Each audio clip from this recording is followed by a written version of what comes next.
শিক্ষার্থীরা GK premium course চলে এসেছে। ডেমো ক্লাস লিঙ্ক প্রথম কমেন্টেই দেওয়া আছে। যারা এখনও ভর্তি হননি দ্রুত কমেন্ট করুন, আমাদের কিন্তু বিশেষ ডিসকাউন্ট চলছে। এর পাশাপাশি ইংরেজি প্রিমিয়াম কোর্স পুরোদমে চলছে। যারা এই কোর্সটিতেও যুক্ত হতে চাচ্ছেন কমেন্টে জানাবেন। শিক্ষার্থীরা ন্যারেশনে চলে যাচ্ছে। শিক্ষার্থীরা ধরেন এটা একটা ন্যারেশনের line. He said to me, I am ill. এটাকে কেন শিক্ষার্থীরা ন্যারেশনের লাইন বলতেছি?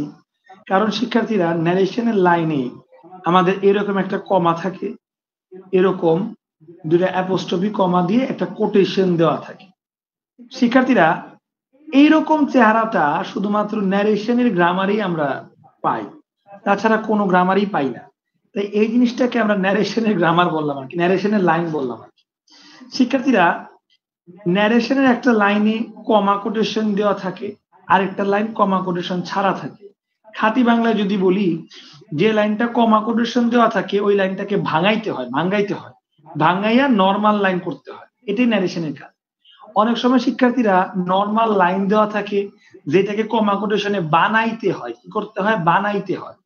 আবার 90% ক্ষেত্রে কমা কোটেশন দেওয়া এই লাইনটাই থাকে, সেটাকে আপনার ভাঙাইতে হয় বলি না যে টাকা ভাঙটি করে, ওই ভাঙাইতে হয়, ভাঙাইয়া নর্মাল লাইন করতে হয়। খাঁটি বাংলা ভাষায় বললাম শিক্ষার্থীরা। এবার বইয়ের ভাষায় যদি বলি, কমা কোটেশন যুক্ত লাইনটা এটাকে বলে ডিরেক্ট স্পিচ, আর কমা কোটেশন ছাড়া যে লাইনটা এটাকে বলা হয় ইনডিরেক্ট স্পিচ। আপনারা কি জানেন যে কেন এটাকে ডিরেক্ট স্পিচ বলে, কেন ইনডিরেক্ট বলে? শিক্ষার্থীরা ধরেন আমি আপনাদের ফিজিক্যাল ব্যাচে বা যে কোনো ব্যাচে ক্লাস নিতেছি, ধরেন তা আমি বললাম যে হে প্রিয় অমুক, কালকে কিন্তু আমি ক্লাস নিব না, এটা সবাইকে জানিয়ে দিও। এই কথাটা অমুক সাহেব এভাবে বলল, অন্যদেরকে বলল, স্যার আমাকে বলেছে হে প্রিয় অমুক, কালকে আমি ক্লাস নিব না, এটা সবাইকে জানিয়ে দিও। এইটা অমুক সাহেব সবাইকে বললো এই কথাটা, যে স্যার বলছে হে প্রিয় অমুক, কালকে আমি ক্লাস নিব না, সবাইকে জানিয়ে দিও। এটা হচ্ছে ঘটনা নাম্বার 1। ঘটনা 2তে ওই অমুক বলছে, এই শিক্ষার্থী তোমরা যারা আসো শুনো, কালকে কিন্তু আমাদের স্যার ক্লাস নিতে পারবে না। ঘটনা 2। শিক্ষার্থীরা দুইটা ঘটনাতেই মূল বিষয় ছিল আমি কালকে ক্লাস নিতে পারবো না, এই বিষয়টা জানানো। কিন্তু প্রথম ঘটনায় অমুক সাহেব করছে কি, আমার কথাটা হুবাহু কপি করছে। আমার কথাটা কি ছিল? হে অমুক, কালকে আমি ক্লাস নিতে পারবো না, জানে আর কি।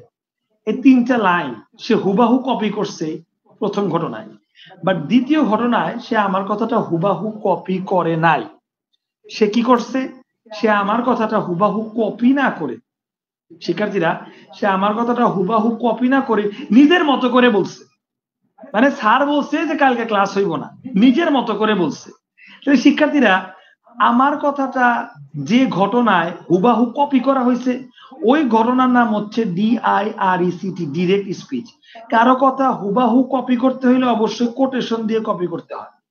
কোটেশন যুক্ত ওয়ার্ড যখন দেখবেন, সেন্টেন্স যখন দেখবেন, তখন বুঝবেন এখানে কারো না কারো কথা হুবাহু কপি করছে। আর শিক্ষার্থীরা, কোটেশনের কথাটা যদি কেউ নিজের মতো করে বলে, মানে ঘটনা নাম্বার 2তে নিজের মতো করে কথা বলছে, অমুকে বলছে কি স্যার কিন্তু কালকে ক্লাস নিব না, এটা জানাই দিছে, এটা নিজের মতো করে বলছে, সেটা ঘটনা 2। এই ঘটনা 2কে বলা হয়, সব গেল, ঘটনা 2কে বলা হয় ইনডিরেক্ট স্পিচ, মানে যেটা নিজের মতো করে বলা হয়, যেটা ডিরেক্ট না, ওটাই তো ইনডিরেক্ট। তার মানে কোটেশন যুক্ত এই লাইনটা এখানে আসলে শিক্ষার্থী বক্তার বক্তব্য হুবাহু কপি করা হয়েছে, আর শিক্ষার্থীরা এই লাইনে বক্তার বক্তব্য কপি করতে পারে নাই, নিজের মতো করে বলছে। তো শিক্ষার্থীরা, যখন কপি করা হয় তখন ডিরেক্ট স্পিচ, যখন নিজের মতো করে বলা হয় তখন ইনডিরেক্ট স্পিচ। তো পরীক্ষায় ডিরেক্ট স্পিচ দেওয়া থাকে, ইনডিরেক্ট স্পিচ বানাইতে হয়। আবার অনেক কম ক্ষেত্র হইলেও মাঝে মাঝে দেখা যায় ইনডিরেক্ট স্পিচই দেওয়া আছে, আপনাকে ডিরেক্ট স্পিচ বানাইতে হবে। তো যে যেটাই বলুক না কেন, আপনি যদি 1 থেকে 100 গুণা যদি একবার শিখেন, তো 100 থেকে রিভার্স করে 1 পর্যন্ত শিক্ষার্থীরা ইনশাল্লাহ গুনতে পারবেন, টেনশন নিয়েন না। সো ন্যারেশনের বেসিকটা এতটুকু দেখাইলাম। একবার যদি ডিরেক্ট থেকে ইনডিরেক্ট শিখতে পারে, তাহলে ইনডিরেক্ট থেকে ডিরেক্ট তো একাই পারবেন, টেনশন নেই, আর আমি তো আছি। শিক্ষার্থীরা এ পর্যায়ে ডিরেক্ট ইনডিরেক্টের কাহিনী গেল। এ পর্যায়ে শিক্ষার্থীরা আমি দেখাবো ন্যারেশনে আসলে চেঞ্জ হয় কেমনে, মানে এই কথাটা তো কপি পেস্ট করা কথা, এই কথাটাকে নিজের মতো কিভাবে বলতে হয় এই জিনিসটা আমি আপনাকে শেখাবো। শিক্ষার্থীরা একটু খেয়াল করে, হি সেড টু মি, সে আমাকে বলল, আই অ্যাম ইল, আমি অসুস্থ। শিক্ষার্থীরা, হি সেড টু মি, সে আমাকে বলল আমি অসুস্থ। তারপরে কাহিনীটা কি হইলো, ইনডিরেক্ট যখন করলাম মানে নিজের মতো যখন বলতে গেলাম তখন কাহিনী হইলো he told me that he was ill. খেয়াল করছেন, সে আমাকে বলল যে আমি অসুস্থ, আর এখানে বলল সে বলল যে সে অসুস্থ ছিল। আমি অসুস্থ, চেঞ্জ হয়ে সে অসুস্থ ছিল। আর যে শিক্ষার্থীরা এই লাইন থেকে যদি দ্বিতীয় লাইনে আমি তাকাই, he said to me I am ill, he told me that he was ill, আমি আপনাকে জিজ্ঞেস করবো শিক্ষার্থীরা কয়টা চেঞ্জ আপনি করছেন, মানে প্রথম লাইন থেকে দ্বিতীয় লাইনে আপনি যাইতে কয়টা চেঞ্জ করছেন, বক্স করেন। প্রথম চেঞ্জ হচ্ছে সেড টু, এইটা দ্বিতীয় লাইনে নাই, সেড টু এর পরিবর্তে টোল্ড লিখছি, তার মানে একটা পরিবর্তন করছি। শিক্ষার্থীরা দ্বিতীয় লাইনে এই যে কমা কোটেশন আছে, এই কমা কোটেশনটা শিক্ষার্থীরা দ্বিতীয় লাইনে নাই, এই কমা কোটেশনের পরিবর্তে শিক্ষার্থীরা দ্যাট লেখা হয়েছে, তার মানে দুইটা চেঞ্জ হয়েছে। শিক্ষার্থীরা আই, এটা পরিবর্তন হয়ে হি হয়েছে। আই হচ্ছে একটা পার্সন, ফার্স্ট পার্সন, তার মানে পার্সন চেঞ্জ 3 নাম্বারে, পার্সন চেঞ্জ হয়। শিক্ষার্থীরা ভার্ব চেঞ্জ হয়, এম প্রেজেন্টে আছে, চেঞ্জ হয়ে হয়েছে ওয়াজ, এটা 4 নাম্বার পরিবর্তন। শিক্ষার্থীরা এই বেসিকটাই হচ্ছে 100% নিয়ম। একটা ন্যারেশনকে ভাঙাইতে হইলে মানে ডিরেক্ট থেকে ইনডিরেক্ট স্পিচ নিতে হইলে আপনার এই 4টা জায়গায় চেঞ্জ করতে হয়। যে ব্যক্তি এই 4টা জায়গার চেঞ্জ একবার বুঝতে পারবে, মনে করবেন যে তার ন্যারেশন 100-তে 100 ডান। এটাই ন্যারেশন, এতটুকুই পড়া, এতটুকু যেদিন আপনাদের পড়া শেষ দিতে পারবো সেদিন বুঝবেন আপনাদের ন্যারেশনটা শেষ। শিক্ষার্থীরা আরেকবার বলতেছি, ন্যারেশনটা ডিরেক্ট থেকে ইনডিরেক্টে যাইতে দেয়ার আর 4 চেঞ্জেস, 4টা চেঞ্জ হয়। একটা সেড টু এর পরিবর্তে টোল্ড হয়, and then instead of comma quotation এর পরিবর্তে we use that, said to এর পরিবর্তে told, এটা একটা চেঞ্জ হয়। comma quotation এর পরিবর্তে that, এটা 2 নাম্বার চেঞ্জ হয়। আবার পার্সন এর পরিবর্তন হয়, আয়ের পরিবর্তে দেখে হি হইলো, এটা 3 নাম্বার চেঞ্জ। এবং ভার্বের চেঞ্জ হয়, am is are এর পরিবর্তে বা প্রেজেন্টের পরিবর্তে পাস্ট হইলো। এই 4টা জায়গায় ন্যারেশন চেঞ্জ হয়। তো আমি যদি আপনাকে স্পেসিফিক বলি, শিক্ষার্থীরা আমার সাথে বলেন তো ন্যারেশনের কয় জায়গায় চেঞ্জ হয়, the answer will be in 4 places. কয়টা জায়গায়? 4টা জায়গায়। প্রথম হইলো সেড টু এর পরিবর্তন, তারপরে বলবেন শিক্ষার্থীরা কমা কোটেশনের পরিবর্তন, তারপরে বলবেন শিক্ষার্থীরা পার্সনের পরিবর্তন, তারপরে বলবেন শিক্ষার্থীরা ভার্বের পরিবর্তন। ঠিক আছে, 4টা জায়গায় ন্যারেশনের পরিবর্তন। আমরা টোটালি 4টা জায়গায় পরিবর্তন করেছি। ন্যারেশনের ক্ষেত্রে এই 4 জায়গার পরিবর্তন শিখতে পারলে ন্যারেশন ডান, এটা আমি একটু আগেই বললাম। এবার আসেন পরবর্তী স্লাইডের দিকে তাকাই। শিক্ষার্থীরা কোন 4 জায়গা? Said to, comma quotation, tense and lastly person. শিক্ষার্থীরা said to, comma quotation, tense এবং পার্সন। শিক্ষার্থীরা এই 4টা রুলস যদি আপনি শিখতে পারেন, আপনার ন্যারেশন একদম 100% done. There is no other things আপনাকে পড়তে হবে, এরকম কোন আদার থিংস থাকবে না, 100% ডান হয়ে যাবে। তো শিক্ষার্থীরা সেড টু এটা একটা টপিক, দ্বিতীয় টপিক কমা কোটেশন, তৃতীয় টপিক টেন্স, চতুর্থ টপিক পার্সন। তো শিক্ষার্থীরা একটা ন্যারেশনে সেড টু এটা চেঞ্জ করে কিভাবে? আমরা তো সেড টু এর পরিবর্তে দেখেন এখানে টোল্ড লিখছি, সারা জীবন কি টোল্ড লেখা যাবে? শিক্ষার্থীরা যদি প্রশ্ন করি, শিক্ষার্থীরা সারা জীবন কিন্তু সেড টু এর পরিবর্তে টোল্ড লেখা যায় না। এখানে আস্কড হয়, রিকোয়েস্টেড হয়, হ্যাঁ প্রপোজড হয়, বিভিন্ন ক্যাসাল আছে, নানাবিধ কাহিনী আছে। এই সেড টু এর পরিবর্তে অনেক কিছু হইতে পারে। এই সেড টু এর নিয়মটা কিভাবে শিখবো এখানে লেখা আছে। সেড টু এর চেঞ্জটা শিখতে হইলে আপনাকে 5 প্রকার সেন্টেন্স জানতে হবে, 5 প্রকার সেন্টেন্স অনুযায়ী এই চেঞ্জটা করতে হবে। শিক্ষার্থীরা 5 প্রকার সেন্টেন্স কি আছে? Assertive sentence, assertive sentence, interrogative sentence, imperative sentence, optative sentence, exclamatory sentence। এই 5টা প্রকার সেন্টেন্স নিয়ে দেখবেন আমি একদিন আলোচনা করব। এই 5টা প্রকার সেন্টেন্স নিয়ে যেদিন আলোচনা করব সেদিন বুঝবেন এই সেড টু চেঞ্জ আপনাদের শিখাচ্ছি খুবই ইন্টারেস্টিং কিন্তু ন্যারেশনের লেখাপড়া। এই assertive, interrogative, imperative, operative, exclamatory এই সেন্টেন্স গুলা যারা একবার চিনে ফেলবেন তারাই কেবল সেট টু চেঞ্জ করতে পারবেন। সেট টু চেঞ্জ হচ্ছে সেন্টেন্সের সাথে সম্পৃক্ত। আপনি 5 প্রকার সেন্টেন্স চিনেন, তার মানে আপনি সেট টু চেঞ্জ করতে পারবেন। সেন্টেন্স না চিনলে সেন্টেন্স বলতেছি, সেন্টেন্স না চিনলে এই সেট টু চেঞ্জ করতে পারবেন না। শিক্ষার্থীরা এইটার হিসাব গেল, যে বুঝলাম যে 5 প্রকার সেন্টেন্স শিখে ফেলাইলেই সেট টু হিসাব চেঞ্জ করন যাইব, বুঝলাম, একটা টেনশন ফ্রি হইল। শিক্ষার্থীরা এবারে আসে কমা কোটেশন। কমা কোটেশন কই? এই কমা কোটেশন সারা জীবন এমনি থাকবে, এটা কোনো পরিবর্তন নাই, কমা কোটেশন এভাবেই থাকবে। সো ভাঙ্গামু যখন কমা কোটেশন রে, তখন কি লিখবো? সারা জীবন কি দ্যাট লিখবো? অসম্ভব।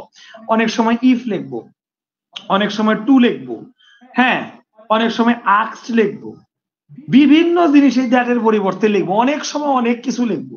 এখন শিক্ষার্থীরা, দ্য কোয়েশ্চেন ইজ, কমা কোটেশনের পরিবর্তে কোন জিনিসটা লিখবো? এই জিনিসটা same as before. Same as before মানে এই জিনিসটাও উপরের জিনিসটা 5 প্রকার সেন্টেন্সের উপর ডিপেন্ড করে। মানে assertive, interrogative, imperative, optative, exclamatory এই 5 প্রকার সেন্টেন্স যারা আয়ত্ত আছে তারা এক ঢিলে 2 পাখি। তার সেট টুতেও কোনো টেনশন নাই, কমা কোটেশনেও কোনো টেনশন নাই। তো ন্যারেশন আমরা পড়তেছি, ন্যারেশনের সেট টু এবং কমা কোটেশন কিভাবে চেঞ্জ করব, এটা ডিপেন্ড করে 5 প্রকার সেন্টেন্সের উপর। That's it. Said to comma quotation, যেদিন 5 প্রকার সেন্টেন্স নিয়ে পড়বো ভাববেন সেই দিনই সেট টু শিখতেছি, সেই দিনই কমা কোটেশন শিখতেছি। That's it. তাইলে এখন কথা হচ্ছে টেন্স নিয়ে। আপনাদের চোখের সামনে শিক্ষার্থীরা এখানে এম ছিল কোটেশনের ভিতরে, যেই কোটেশন দুইটা উঠে দিলাম এই সেন্টেন্সে, এম এর পরিবর্তে ওয়াজ চলে আসলো, তার মানে there is slight replacement in tense, মানে টেন্সের রিপ্লেসমেন্ট ঘটে, তাই না শিক্ষার্থীরা? এই টেন্সের রিপ্লেসমেন্টটা জানতে হবে। এই টেন্সের রিপ্লেসমেন্টটা কিভাবে জানবো? এইটা জানবো টাইম ফ্রেম অনুযায়ী। শিক্ষার্থীরা, টাইম ফ্রেম কি? টাইম ফ্রেম হচ্ছে আমার নিজের বানানো একটা গ্রামাটিক্যাল টপিক, এটা আমি নিজে বানিয়েছি বিভিন্ন এলিমেন্টের ভিত্তিতে, এটা আপনি কোনো বইয়ে বা কোনো স্যারের কাছে পাবেন না। বলতে পারেন এটা একটা টেকনিক। এই টাইম ফ্রেম টেকনিক এটা আমার নিজের বানানো। এই টাইম ফ্রেম টেকনিক দিয়ে আমি রাইট ফর্ম অফ ভার্বের জটিল জটিল প্রশ্নের সমাধান করছি, যারা রেগুলার ক্লাস করেন জানেন। ঠিক আছে, সেই টাইম ফ্রেমের নিয়ম দিয়ে এই টেন্সের পরিবর্তন আমরা শিখবো। এইটা হচ্ছে আমার ব্যক্তিগত নিয়ম। আর এখানে শিক্ষার্থীরা পার্সন, ন্যারেশনে পার্সন চেঞ্জ হয়। দেখেন তো শিক্ষার্থীরা, আই ছিল, আই কি লেখছি না চেঞ্জ হয়? হি হয়ে গেছে। শিক্ষার্থীরা, চেঞ্জ হয় কিন্তু হি হয়ে গেছে, তার মানে পার্সন চেঞ্জ হয়। এই পার্সন চেঞ্জ শিখতে হয় কেস অফ প্রোনাউন অনুযায়ী। কি অনুযায়ী শিক্ষার্থীরা? কেস অফ প্রোনাউন অনুযায়ী। টাইম ফ্রেম একটা ক্লাসে শিক্ষার্থীরা হয়ে যাবে, কেস অফ প্রোনাউন একটা ক্লাসে শিক্ষার্থীরা হয়ে যাবে, সমস্যা নাই। বা 2টা ক্লাস লাগতে পারে, কেস অফ প্রোনাউন একটা বড় বিষয়, 2টা ক্লাস লাগতে পারে। টাইম ফ্রেমটা আজকের ক্লাসে হয়ে যাবে। বাট এই 2টা জিনিসের জন্য ওই যে আলাদা করে 5 প্রকার সেন্টেন্স শিখতে হবে, সেইগুলো একটু প্যাথেটিক বিষয় হবে। আমরা ক্লাসের মাঝখান দিয়ে ইনশাল্লাহ শিখে নিব, নো ইস্যু, সমস্যা নাই। বাট এখান থেকে আমরা জানলাম যে ন্যারেশনের বেসিকটা মোটামুটি হইলো, যে ন্যারেশনের 4টা জায়গায় পরিবর্তন হয়, said to, comma quotation, person এবং টেন্স। সেট টু এবং কমা কোটেশন চেঞ্জটা সঠিকভাবে পারতে হইলে আমাদের 5 প্রকার sentence, which is assertive, interrogative, imperative, objective, exclamatory, 5 প্রকার সেন্টেন্স জানতে হবে। আর পার্সন চেঞ্জ শিখতে হইলে কেস অফ প্রোনাউন জানতে হবে, তাছাড়া পার্সন চেঞ্জ করতে পারবো না। আর টেন্স চেঞ্জ শিখতে হইলে আমার বানানো গ্রামাটিক্যাল নিয়ম, টাইম ফ্রেম, এই জিনিসটা শিখতে হবে। সো এইগুলাই হচ্ছে আমাদের বেসিক ন্যারেশনের। এই 4টা নিয়ম যখন শিখতে পারবো, বুঝবেন ন্যারেশন সারা জীবনের জন্য ডেড অ্যান্ড বারিড, মানে মইরাও গেছে, কবরও দিয়ে দিচ্ছে। এই হচ্ছে 2টা স্লাইডের বিষয়।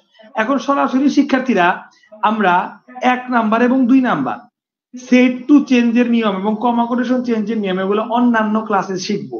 আজকের ক্লাসের টপিক হচ্ছে কিভাবে আমরা ন্যারেশনের টেন্স চেঞ্জ করব, how the time frame concepts works.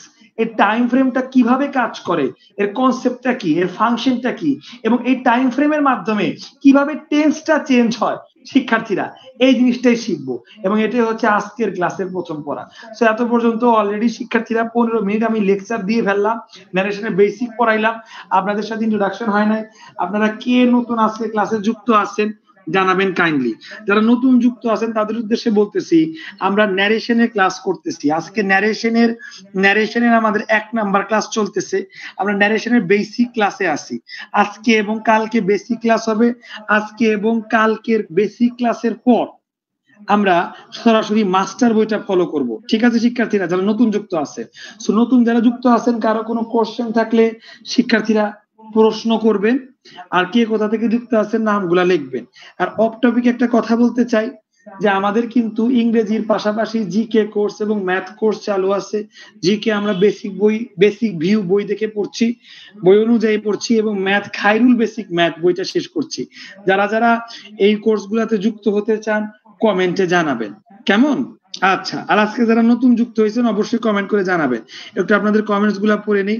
আর এই এতটুক বেসিক পর্যন্ত, যারা ন্যারেশনের এতটুক বেসিক পর্যন্ত ক্লাস নিলাম, কি করে কতটুক বুঝছেন একটু কমেন্ট করে জানান দ্রুত। আপনাদের কমেন্ট পজিটিভ হইলেই তো আমি পরেরটা যাইতে পারবো, টাইম ফ্রেমে যাইতে পারবো। আচ্ছা, তো স্নিগ্ধ আপু কুষ্টিয়া থেকে শুনতেছে, মাশাআল্লাহ। সো একজন নিচ্ছে ক্লাস এক জায়গা থেকে, আরেকজন শুনছে আরেক জায়গা থেকে। ইন্টারনেটের কল্যাণে সবই কিন্তু সম্ভব। আর ফিজিক্যাল ব্যাচে যেরকম ক্লাস হচ্ছে, অনলাইনেও কিন্তু তার কিন্তু ব্যতিক্রম না, আপনারা একই রকমই সেবা পাচ্ছেন, এটা আরো ভালো প্লাস পয়েন্ট। আচ্ছা, তো আপনারা অনেকে মেনশন করছেন, শেয়ারও করছেন। সুমা আপু শেয়ার করছে, আচ্ছা চুমকি আপু মেনশন করছে। আপনারা একটু কাইন্ডলি যারা এখনো মেনশন করেন নাই কমেন্টে মেনশন করে দিবেন বা শেয়ার করে দিবেন। আচ্ছা, অপরিচিতা আপু যুক্ত আছে, ওয়ালাইকুম আসসালাম, অনেকদিন পর। আচ্ছা, ইউনুস ভাই আমার প্রশংসা করছে, ধন্যবাদ আপনাকে। আচ্ছা, তারপরে মাস্টার বই দিয়ে, হ্যাঁ মাস্টার বই থেকে ন্যারেশনের ক্লাসটা হবে, কিন্তু আজকে না, বেসিক পড়ানোর পর। আচ্ছা, প্রেজেন্ট পাস্ট পাস্ট পার্টিসিপল, হ্যাঁ আফরিন আপুর মনে আছে টাইম ফ্রেমটা, সে ওটাই লিখছে আর কি। আগে বলছিলাম, আমি আগেও বলছিলাম টাইম। আচ্ছা, নীলা আপু যুক্ত আছে রাজশাহী থেকে, সাহেদ ভাই জামালপুর থেকে। ক্লাসগুলো সাজিয়ে দেওয়া আছে আপনার ইউটিউবে, যেগুলো রেগুলার ক্লাস আপলোড হয়, আলহামদুলিল্লাহ। মাহবুব ভাই, সাজিয়ে যদি ক্লাসগুলো পেতে চান আমাদের হাসিব স্যার পেজে ইনবক্সে নক করবেন। দিনাজপুর থেকে নোমান ভাই আছে। আর আমি জিজ্ঞেস করছিলাম এতক্ষণ পর্যন্ত পড়াটা বুঝছেন কিনা, 15 মিনিটের লেকচার। আমাকে ফিডব্যাক দিয়েছে আফরিন আপু, আশিক ভাই, সাদিয়া আপু, লামিয়া আপু, তুলি আপু, সায়েদ ভাই, আচ্ছা চুমকি আপু, স্নিগ্ধ আপু, মাশাল্লাহ সবাই ফিডব্যাক দিয়েছে, সবাই বুঝতে পারছে। আর এদিকে বাবলি আপু আর মাহবুব ভাই, না বাবলি আপু নতুন যুক্ত আছে, আর মাহবুব ভাই মাশাল্লাহ শেয়ার করেছে। ঠিক আছে, সবাইকে আমি রিচ করলাম। এখন আর কথা বাড়ার লাভ নাই, সরাসরি টাইম ফ্রেমে চলে যাব। শিক্ষার্থীরা যারা নতুন যুক্ত, টাইম ফ্রেমটা আগে পড়াইছি, বাট যারা নতুন যুক্ত আছেন তাদের উদ্দেশ্যে টাইম ফ্রেমটা খেয়াল করেন। রাইট ফর্ম অফ ভার্বে এই টপিকে পড়ানো হয়েছিল, শর্ট করে আরেকবার পড়াচ্ছি না, যদি বলেছি শর্ট করে, বাট লং করেই হবে ইনশাল্লাহ। শিক্ষার্থীরা, আমাদের টাইম রিলেটেড গ্রামার কোনটা? টিইএনএসি, টেন্স, তাই না? তার মানে টাইম ফ্রেমটা শিক্ষার্থীরা টেন্সের সাথে রিলেটেড। এবার যদি বেসিক কোশ্চেন করি, how many tenses are available in English grammar? English গ্রামারের শিক্ষার্থীরা কয়টা টেন্স আছে যদি প্রশ্ন করি, তখন উত্তর হবে শিক্ষার্থীরা পাস্ট, প্রেজেন্ট, ফিউচার। তিনটা টেন্স আছে। Mainly there are 3 kinds of tense, past, present and future. এখন যদি আপনাকে বলি শিক্ষার্থীরা, তাহলে এই যে সময়, এই সময়ের তো একটা সিরিয়াল আছে। কোন সময় আগে আসে, কোন সময়টা পরে আসে, কোন সময়টা মাঝখানে থাকে। এই সিরিয়াল অনুযায়ী আমি আগে কোনটা লিখবো? আগে কি পাস্ট হয়, নাকি আগে প্রেজেন্ট হয়, নাকি আগে ফিউচার হয়? শিক্ষার্থীরা একটু ক্যালেন্ডারের দিকে তাকাও। 24 সালের ক্যালেন্ডার। এখন যদি ধরেন আমি 24 সালে কলেজে পড়ি, এখন 24 সালে কলেজের আমি রানিং স্টুডেন্ট, তো আমি কি বলবো যে 24 সালের আমি কলেজে পড়তেছি, আমার বর্তমানে আমি কলেজে পড়ছি বর্তমান, সো সামনে আমার আরো লেখাপড়া করতে হবে, সামনে আমি ইন্টার দিব, তারও সামনে আমি অ্যাডমিশন দিব, ঠিক আছে না শিক্ষার্থীরা? যেগুলো আমার সব সামনে। তাহলে শিক্ষার্থীরা, বর্তমানের সামনে কোন সময়? এখন 24, সামনে আসতেছে 25, 25-এর পরে আসবে 26, এগুলো সব 24-এর সামনে না? আর 24-এর পেছনে শিক্ষার্থীরা আমরা কোন সময়গুলা ফেলে আসছি? 24-এর পেছনে আমরা 23 ফেলে আসছি, পেছনে ফেলে আসছি, 23-এর পেছনে ওই 22 পেছনে ফেলে আসছি, তাই না? তো শিক্ষার্থীরা এই কনসেপ্টের ভিত্তিতে আমরা যদি টেন্সের সিরিয়াল করি তাহলে মাঝখানে থাকে বর্তমান সময়টা। শিক্ষার্থীরা মাঝখানে কোন সময় থাকে? বর্তমান। এবং বর্তমানের সামনে উপরে থাকে ভবিষ্যৎ। কারণ 25 সাল যখন আসবে 25-এর নিচেই 24 হবে। আর এখন যেহেতু 24 আসছে তার মানে 24 মাঝখানে বর্তমান, আর 24-এর উপরে 25 মানে ভবিষ্যৎ আসবে, এখনো আসে নাই, সামনে আছে। তার মানে ভবিষ্যৎ সিরিয়ালে 1 নাম্বার টেন্সের, এবং ভবিষ্যতের নিচে শিক্ষার্থীরা বর্তমান, ইনি সিরিয়ালে 2 মানে মাঝখানে, এবং বর্তমানের পিছনে আমরা যা ফেলে আসি সেটা হচ্ছে অতীত, সিরিয়ালে 3 নাম্বার। শিক্ষার্থীরা এই সিরিয়ালটাই কে বলা হচ্ছে ফ্রেম। সিরিয়ালটা একটা ফ্রেমের মধ্যে আবদ্ধ করে দিলাম, এই সিরিয়ালটাই ফ্রেম। এবং সিরিয়ালটা যেহেতু সময় নিয়ে তার জন্য সিরিয়ালটার নাম দেওয়া হচ্ছে শিক্ষার্থীরা টাইম ফ্রেম।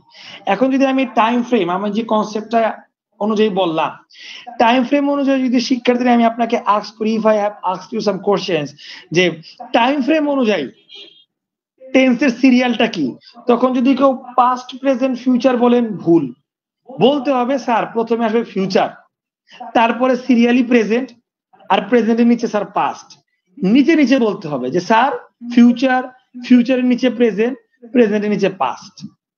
এই পর্যন্ত হচ্ছে টাইম ফ্রেমের বেসিক কনসেপ্ট। এবং এক্সট্রা কনসেপ্ট হচ্ছে শুধুমাত্র আর একটা। শিক্ষার্থীরা খেয়াল করে 24 বর্তমান, 24-এর নিচে আমি 2টা অতীত লিখছি, একটা 23 লিখছি, একটা 22 লিখছি। শিক্ষার্থীরা আমি যদি আপনাদেরকে জিজ্ঞেস করি 22 সাল এবং 23 সাল এই দুইটা তো অতীত না, কিন্তু শিক্ষার্থীরা আমি যদি জিজ্ঞেস করি এই দুইটা সালের মধ্যে রিসেন্ট অতীত কোনটা, মানে মাত্র অতীত হয়েছে, রিসেন্ট অতীত, দুইটাই তো অতীত, কিন্তু যদি জিজ্ঞেস করি রিসেন্ট অতীত কোনটা, অবশ্যই বলবেন 23 সাল, কারণ 23 সাল মাত্র গেছে, 22 সাল একটু পুরাতন বেশি। শিক্ষার্থীরা যেটা একদম রিসেন্ট অতীত ওটাকে সিম্পলি বলে অতীত বা সিম্পল পাস্ট বা পাস্ট ইনডিফিনিট, যেটা বলে সিম্পল, SIMPLE, সিম্পল পাস্ট বা পাস্ট ইনডিফিনিট। কিন্তু যেটা অতীতের থেকেও একটু পুরাতন, যেমন 23-এর থেকে একটু পুরাতন 22, ওইটাকে বলা হয় আরো অতীত।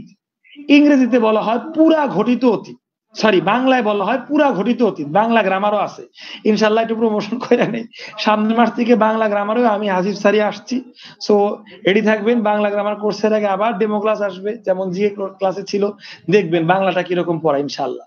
শিক্ষার্থীরা সো পুরা ঘটিত অতীত মানে 24-এর পিছনে অতীত তো অনেকগুলো আছে।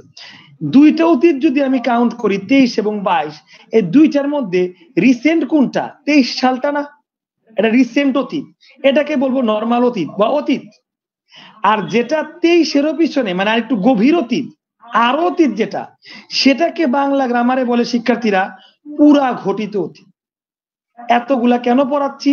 কারণ ভবিষ্যতের নিচে বর্তমান, শিক্ষার্থীরা বর্তমানের নিচে অতীত, শিক্ষার্থীরা অতীতের নিচে পুরা ঘটিত অতীত। এই সিরিয়ালটা আপনাকে মুখস্থ রাখতে হবে, আর এই সম্পূর্ণ সিরিয়ালটার নামই হচ্ছে টাইম ফ্রেম। এটা কেন মুখস্থ রাখবেন একটু পরেই জানতে পারবেন, জাস্ট খালি আমি যেভাবে পড়াচ্ছি এইভাবে মনে রাখবেন। এই জিনিসটা আর কিচ্ছু মনে রাখা লাগবে না, আর এই জিনিসটা মুখস্থ না, এই জিনিসটা লজিক্যাল, ঠিক আছে? ফিউচার একদম স্টার্টিং এ শিক্ষার্থীরা ফিউচারের নিচে শিক্ষার্থীরা প্রেজেন্টের নিচে শিক্ষার্থীরা পাস্টের নিচে শিক্ষার্থীরা পাস্ট পারফেক্ট। জাস্ট খালি এই সিরিয়ালটা মনে রাখবেন। কেন? কারণ বর্তমানের সামনে ফিউচার, পিছনে অতীত, আর অতীতের পিছনে আছে আরো অতীত। এই আরো অতীতের ইংরেজি নাম হচ্ছে পাস্ট পারফেক্ট। শিক্ষার্থীরা এই আর অতীতের নাম কি? Past perfect. এই জিনিসটা মুখস্থ করতে হবে। বাংলায় যার নাম শিক্ষার্থীরা পুরা ঘটিত অতীত, ইংরেজিতে শিক্ষার্থীরা তার নাম হচ্ছে পাস্ট পারফেক্ট টেন্স। এই জিনিসটা শিক্ষার্থীরা একটু মাথায় রাখতে হবে। তো শিক্ষার্থীরা আমি আপনাদেরকে এখন টাইম ফ্রেম লিখতে বলবো, সব ঢেকে দিলাম, আপনারা টাইম ফ্রেম এর সম্পূর্ণটা লিখবেন। এই সম্পূর্ণটা টাইম ফ্রেম লিখবেন। সম্পূর্ণটা বলতে এখানে যে টাইম ফ্রেম লেখা আছে সম্পূর্ণটা লিখবেন। এটা লেখার পরে আমি সামনে আগাবো, এর আগে না। যারা ক্লাসে আছেন সবাই টাইম ফ্রেমটা লেখেন, এই টাইম ফ্রেমটা সম্পূর্ণ লেখেন। প্রেজেন্ট পাস্ট, পাস্ট পার্টিসিপল বা ফিউচার প্রেজেন্ট পাস্ট বা পাস্ট পার্টিসিপল প্রেজেন্ট উল্টা পাল্টা করে দিলাম। এটা সিরিয়াল টাইম ফ্রেম আকারে লেখেন, দ্রুত লেখেন শিক্ষার্থীরা, দ্রুত লেখেন। আপনার কাছে 30 সেকেন্ড টাইম আছে, দ্রুত লেখেন। টাইম ফ্রেমটা লেখার পর আমি সামনের দিকে আগাবো।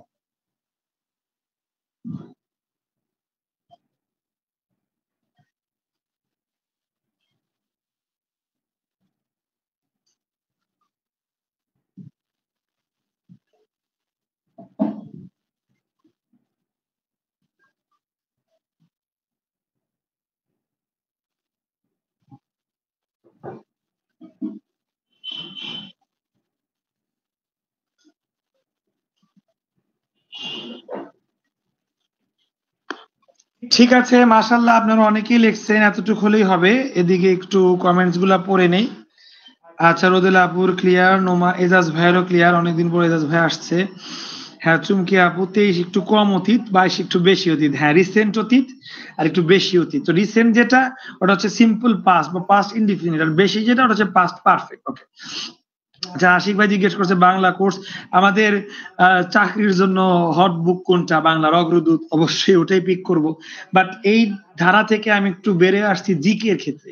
MP3 নিয়ে সবার লাফালাফি, বাট আমি আসলে জিকেটা নিজে শিখছি, মানুষকে শিখাইতে চাচ্ছি, নিজেও শিখতে চাচ্ছি, মানুষকে শিখাইতে চাচ্ছি, যার কারণে MP3টা চুজ করি নাই। হয়তো বা অল্প সময়ের জন্য আপনাকে বেনিফিট দিবে, লং লাস্টিং বেনিফিটটা ইনশাল্লাহ বেসিক ভিউ বই থেকেই পাবেন আশা করতেছি।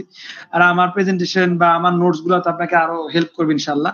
এদিকে আফরিন আপু উত্তর করছে, আফরিন আপুটা রাইট। সাদিয়া আপু, আশিক ভাই, শম্পা আপু, আচ্ছা ফাইরুজ আপু অনেকদিন পর যুক্ত হয়েছে, আলহামদুলিল্লাহ, বুঝতে পারছেন ওনারা জানাইছেন। আচ্ছা, এদিকে উত্তর করছে চুমকি আপু, নীলা আপু, অনেকেই আপনার উত্তর করছেন, মাহবুব ভাই, লামিয়া আপু, জারিন আপু, স্নিগ্ধা আপু, এজাজ ভাই, তান নিয়া আপু, মাশাআল্লাহ সবারই উত্তর হয়েছে। এই টাইম ফ্রেমটা কেন এত গুরুত্ব দিলাম, কেন? এখানে কথা শেষ, এই যে ওইখানেই শেষ। দেখ, ন্যারেশনের টেন চেঞ্জ এই টাইম ফ্রেম অনুযায়ী হবে, কোনো কথাই নাই।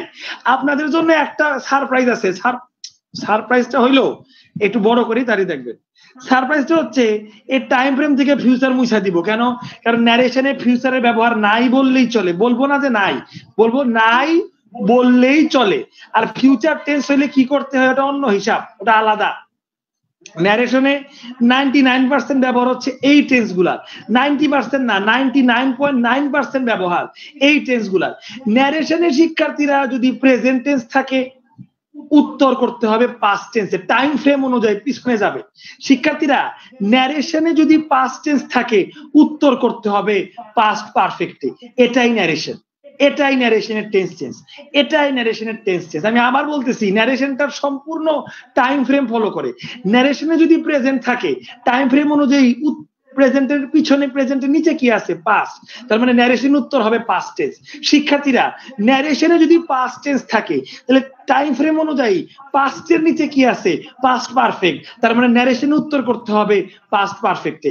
শিক্ষার্থীরা আরো মজার কথা, এখন বলবেন যে স্যার ন্যারেশনে যদি পাস্ট পারফেক্ট থাকে, টাইম ফ্রেম অনুযায়ী শিখলাম ন্যারেশন কি উপরের দিকে যায় না নিচের দিকে যায়? নিচের দিকে যায়। ন্যারেশন যদি পাস্ট পারফেক্ট থাকে উপরে উঠার কোনো সুযোগ নাই, আমি এটা বলতে পারবো না।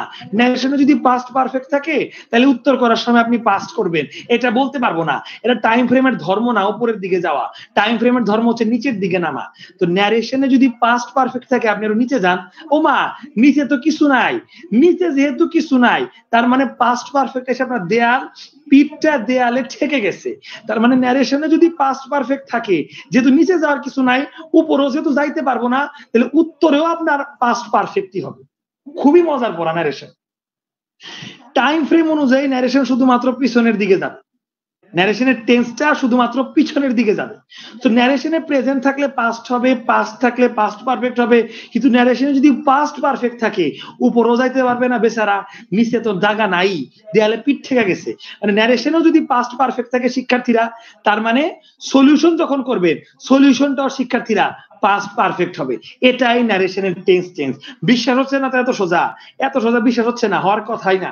কারণ বই দেখলে দেখবেন ন্যারেশনের টেন্স চেঞ্জ করার ক্ষেত্রে 12টা ছক কাটা আছে। যে কোনো বই খুলবেন, যে কোনো বই, ন্যারেশনের টেন্স চেঞ্জ করার ক্ষেত্রে 12টা ছক দেখবেনই ইনশাল্লাহ দেখবেনই। কিন্তু আমি জিনিসটাকে 3টা ছক না 3টা ওয়ার্ডে নিয়ে আসছি। প্রেজেন্টের নিচে পাস্ট, পাস্টের নিচে পাস্ট পারফেক্ট। এটা কোনো মুখস্থ না, এটা টেন্সের একটা সাধারণ নিয়ম, টাইম ফ্রেম। এবং এই জিনিসটা শুধু নিচে ডাউনওয়ার্ড, নিচ ফলো করে, এবং ন্যারেশনের টেন্সও এই নিচে যাওয়াটা ফলো করে। প্রেজেন্টে থাকলে পাস্ট থাকলে পাস্ট পারফেক্ট। এত যে সোজা মনে হইতেছে, বুঝতেছেন না, একটু আমি নিজে থেকে করে দেখাবো। শিক্ষার্থীরা খেয়াল করে, ন্যারেশনে ধরেন লেখা আছে আই সি এ বার্ড, তখন সি এর পাস্ট হবে স, তখন উত্তর লিখতে হবে আই স এ বার্ড। কাহিনী শেষ। এটাই ন্যারেশনের টেন্স চেঞ্জ। আমি কিন্তু পার্সেন্ট চেঞ্জ করি না শিক্ষার্থীরা, আমি ন্যারেশনের টেন্স চেঞ্জে আছি। ন্যারেশনে যদি লেখা থাকে আই সি এ বার্ড, তাহলে শিক্ষার্থীরা তখন উত্তর হবে কি আই স এ বার্ড, উত্তর শেষ। ন্যারেশনে লেখা আছে আই স এ বার্ড, তাহলে উত্তর কি হবে শিক্ষার্থীরা? উত্তর হবে স, যেহেতু পাস্টে আছে, স এর পাস্ট পারফেক্ট হবে। যারা জানেন না তাদের জন্য, পাস্ট পারফেক্ট মানে যে ভার্ব আছে সে ভার্বের আগে একটা হ্যাড বসবে, সে ভার্বের আগে কি বসবে? হ্যাড। এবং যে ভার্ব আছে সেই ভার্বের পাস্ট পার্টিসিপল মানে ভি3 হবে। সি হচ্ছে প্রেজেন্ট, স হচ্ছে পাস্ট, সিন হচ্ছে ভি3। মানে এই সিন লিখতে হবে, এর আগে একটা হ্যাড বসাইতে হবে, হ্যাড সিন। তাহলে এটাকে শিক্ষার্থীরা পাস্ট পারফেক্ট বলে। এতই সোজা ন্যারেশন। তার মানে ন্যারেশনে যদি আই সি এ ভার্ব থাকে, উত্তরে প্রেজেন্টের নিচে আছে পাস্ট, তখন হবে আই স। শিক্ষার্থীরা ন্যারেশনে যদি আই স এ ভার্ব লেখা থাকে, স আছে পাস্টে, আমরা একটু আগেই শিখলাম টাইম ফ্রেম অনুযায়ী পাস্টের নিচে আছে পাস্ট পারফেক্ট। তার মানে স এর পাস্ট পারফেক্ট হচ্ছে স এর আগে একটা হ্যাড, এই হ্যাডটা সূত্রের হ্যাড, মুখস্থ হ্যাড, এটা প্রশ্নের না, এটা সূত্রের হ্যাড। আর প্রশ্নের যে থাকবে স, এই প্রশ্নের ভার্বটা হবে ভি3, স এর ভি3 হচ্ছে এস ডাবল এন, সিন। এটাই ন্যারেশন। এতই সোজা। মনে হয় বিশ্বাস হচ্ছে না 3টা দেখার পরেও? আমি সবগুলাই করে দিব, সবগুলা মানে 12টা টেন্স। আজকের ক্লাস শুধু টেন্স নিয়ে 12টা টেন্স আমি করে দিব, ভয় পায় না, সময় আছে আমাদের হাতে। শিক্ষার্থীরা খেয়াল করেন, চোখে আঙ্গুল দিয়ে দেখায় দিব। বইয়ে যে বাটপারি করে 12টা ছক দেখায়, পোলাপানদের ভয় দেখায়, আমার কাছে ভয়টা চলবে না, আমি সব আপনাদের প্র্যাকটিক্যালি দেখায় দিব। শিক্ষার্থীরা যদি আই সি এ বার্ড লেখা থাকে, আপনি সিম্পলি এর উত্তরে তখন টেন্স চেঞ্জের ক্ষেত্রে সি এর পাস্ট স হবে। শিক্ষার্থীরা এখন যদি I am S double E I N G seeing a bird, এটা যদি লেখা থাকে, শিক্ষার্থীরা খেয়াল করেন, এম তো প্রেজেন্টে আছে তাই না? প্রেজেন্টে থাকলে আমরা কি জানি? পাস্ট হবে। প্রেজেন্ট এম এর পাস্ট কি বলেন তো? ওয়াজ ওয়্যার। তখন সিম্পলি উত্তরে লিখবেন এম এর পরিবর্তে লিখবেন I was seeing a bird. শেষ হয়ে গেল। এখানে এম নাই, ধরেন আর আছে, তাহলে আর এর পাশ কি শিক্ষার্থীরা? ওয়্যার। তখন হবে দে হবে, তাহলে দে প্রশ্নেই দেওয়া থাকবে, আর আপনার ওয়্যার লিখতে হবে, they were seeing a bird. মানে প্রেজেন্ট থাকলে আপনাকে শিক্ষার্থীরা পাস করতে হবে। তাইলে প্রেজেন্ট যদি পারফেক্ট থাকে, যেমন খেয়াল করেন, প্রেজেন্ট কন্টিনিউয়াস দেখাইলাম, প্রেজেন্ট পারফেক্ট দেখাবো, I have seen a bird. এটা প্রেজেন্ট পারফেক্ট না কোন টেন্সে আছে আপনারা জানি না, কাম নাই। আপনি জানেন হ্যাভ মানে প্রেজেন্ট, কারণ হ্যাভ এর 3টা ফর্ম দেখে নেন, হ্যাভ প্রেজেন্ট, হ্যাড পাস্ট, এবং হ্যাডই হচ্ছে ভি3, লাস্টের 2টা ফর্ম সেম। তো প্রশ্নে আপনার হ্যাভ দেওয়া আছে, তার মানে প্রশ্নে প্রেজেন্টে দেওয়া আছে। অথবা প্রশ্নে আই হ্যাভ না লেখে থেকে she has seen a bird, এরকমটাও থাকতে পারে। হ্যাভ ও প্রেজেন্ট, হ্যাজ ও প্রেজেন্ট। তার মানে স্যার শিখাইছে প্রশ্নে যদি প্রেজেন্ট থাকে উত্তরে হবে পাস্ট। শিক্ষার্থীরা দেখেন তো, হ্যাভ বা হ্যাজ এটা প্রেজেন্ট, এদের পাস্ট কি? হ্যাড। মানে হ্যাভ বা হ্যাজ এদের পাস্ট হচ্ছে হ্যাড। তার মানে শিক্ষার্থীরা এখানে উত্তরে তখন আপনাকে লিখতে হবে শি হ্যাড অথবা I had seen a bird. মানে প্রেজেন্ট থাকলে পাস্ট হয়। তো শিক্ষার্থীরা প্রেজেন্ট কন্টিনিউয়াস থাকলেও পাস্ট কন্টিনিউয়াস, জাস্ট খালি এগুলা পরিবর্তন করে দিলেই হচ্ছে। প্রেজেন্ট পারফেক্ট থাকলেও পাস্ট পারফেক্ট কিভাবে করবেন সেটা জাস্ট হ্যাড লিখে দিলেই হচ্ছে। বাট এভাবে আপনাকে আলাদা 12টা ছক করে শিখতে হবে না। আপনি জাস্ট খালি দেখেন, হ্যাভ প্রেজেন্টে আছে, হ্যাভ এর পাস্ট হচ্ছে হ্যাড, হ্যাজ প্রেজেন্টে আছে, হ্যাজ এর পাস্ট হচ্ছে হ্যাড। তো এইভাবেই আরেকটা সেন্টেন্স আছে প্রেজেন্ট পারফেক্ট কন্টিনিউয়াস, দেখেন I have been SEEING, seeing a bird, এত বড়টাও যদি ন্যারেশনে থাকে খুবই মজার বিষয়। বিন, সিইং এগুলার কোনো চেঞ্জই হবে না, আপনি জাস্ট হ্যাভ দেখবেন। হ্যাভ যেহেতু প্রেজেন্টে আছে, ন্যারেশনের টেন্স চেঞ্জ করার সময় সিম্পলি এই হ্যাভের পরিবর্তে হ্যাড লিখবেন, কাজ শেষ, আর কিচ্ছু না। তাহলে আমি এখান থেকেই বলতে পারি হ্যাভ যদি প্রেজেন্টে হয় তার মানে হ্যাভের পাস হচ্ছে হ্যাড, মানে টাইম ফ্রেম জাস্ট খালি ওই তিনটা ওয়ার্ড, প্রেজেন্ট থাকলে পাস্ট, আর পাস্ট থাকলে পাস্ট পারফেক্ট, পিপিপি, প্রেজেন্ট থাকলে পাস্ট, পাস্ট থাকলে পাস্ট পারফেক্ট। এখানে হ্যাভ আছে প্রেজেন্ট, সো হ্যাভের পাস কি হ্যাড, এতটুকু লিখলেই এনাফ। বাদ বাকি যা আছে শিক্ষার্থীরা হুবাহু বসবে, বিন, সিং, জাস্ট খালি প্রথম টুক দেখেই আপনার অ্যান্সার। দেখছেন শিক্ষার্থীরা, এত সোজা। প্রেজেন্ট টেন্স নিয়ে করলাম, এবার আপনাদের ভুল ভাঙানোর জন্য নতুন পৃষ্ঠায় করা উচিত ছিল, যাকে সমস্যা নাই। এবার আপনাদের ভুল ভাঙানোর জন্য পাস্ট টেন্স নিয়ে করে দেখাবো। মনে করতে পারেন স্যার তো প্রেজেন্ট টেন্স নিয়ে লাফালাফি করলো, পাস্ট টেন্স দেখেন শিক্ষার্থীরা। আমি যদি বলি আই নিউ হিম, পাস্টে থাকলে কি হয় শিক্ষার্থীরা, পাস্ট পারফেক্ট হয়। তাইলে পাস্ট পারফেক্ট মানে নিউ এর আগে একটা হ্যাড, আর নিউ এর ভিতরি হচ্ছে KNOW, known. I had known হিম, শেষ হয়ে গেল। পাস্ট থাকলে আপনার কি, পাস্ট পারফেক্ট। এখন শিক্ষার্থীরা যদি আপনার পাস্ট কন্টিনিউয়াস থাকে, I am SEEING, seeing a bird, তখন এম তো প্রেজেন্ট হইল। যদি I was seeing a bird, এটাই যদি শিক্ষার্থীরা প্রশ্নে থাকে, আমি সলিউশন করে দিচ্ছি শিক্ষার্থীরা। যেহেতু পাস্টে আছে ওয়াজ, পাস্টে উত্তর হবে পাস্ট পারফেক্ট।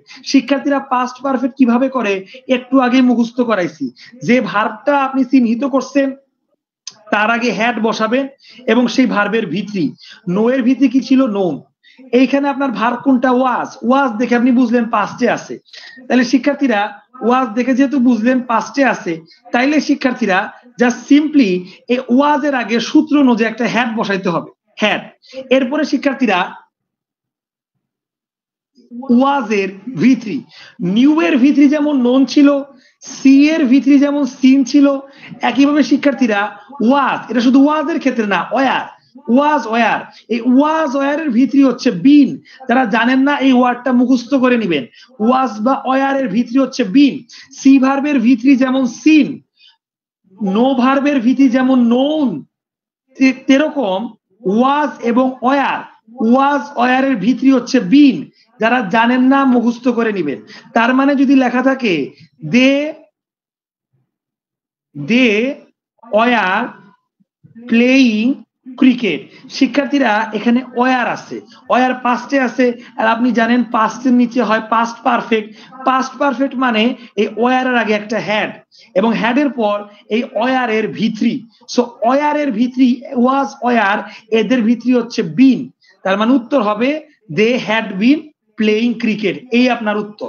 তাহলে শিক্ষার্থীরা একদম সিম্পল পাস্ট থাকলে কিভাবে পাস্ট পারফেক্ট করে সেটাও জানলেন, পাস্ট কন্টিনিউয়াস থাকলে কিভাবে পাস্ট পারফেক্ট কন্টিনিউয়াস করে সেটাও শিখলেন। জাস্ট খালি ওয়ার্ডের আগে হ্যাড এবং এরপরে ভিত্রি, মানে পাস্ট আছে তার নিচে পাস্ট পারফেক্ট। এবার শিক্ষার্থীরা যদি ন্যারেশনে পাস্ট পারফেক্ট টেন্স থাকে, I had seen a bird, এটা যদি ন্যারেশনে থাকে, হ্যাড সিন মানে পাস্ট পারফেক্ট ন্যারেশনে আছে, তখন উত্তর করতে হলে তখন আপনাকে এটাই উত্তর করতে হবে, হ্যাড সিন এবার।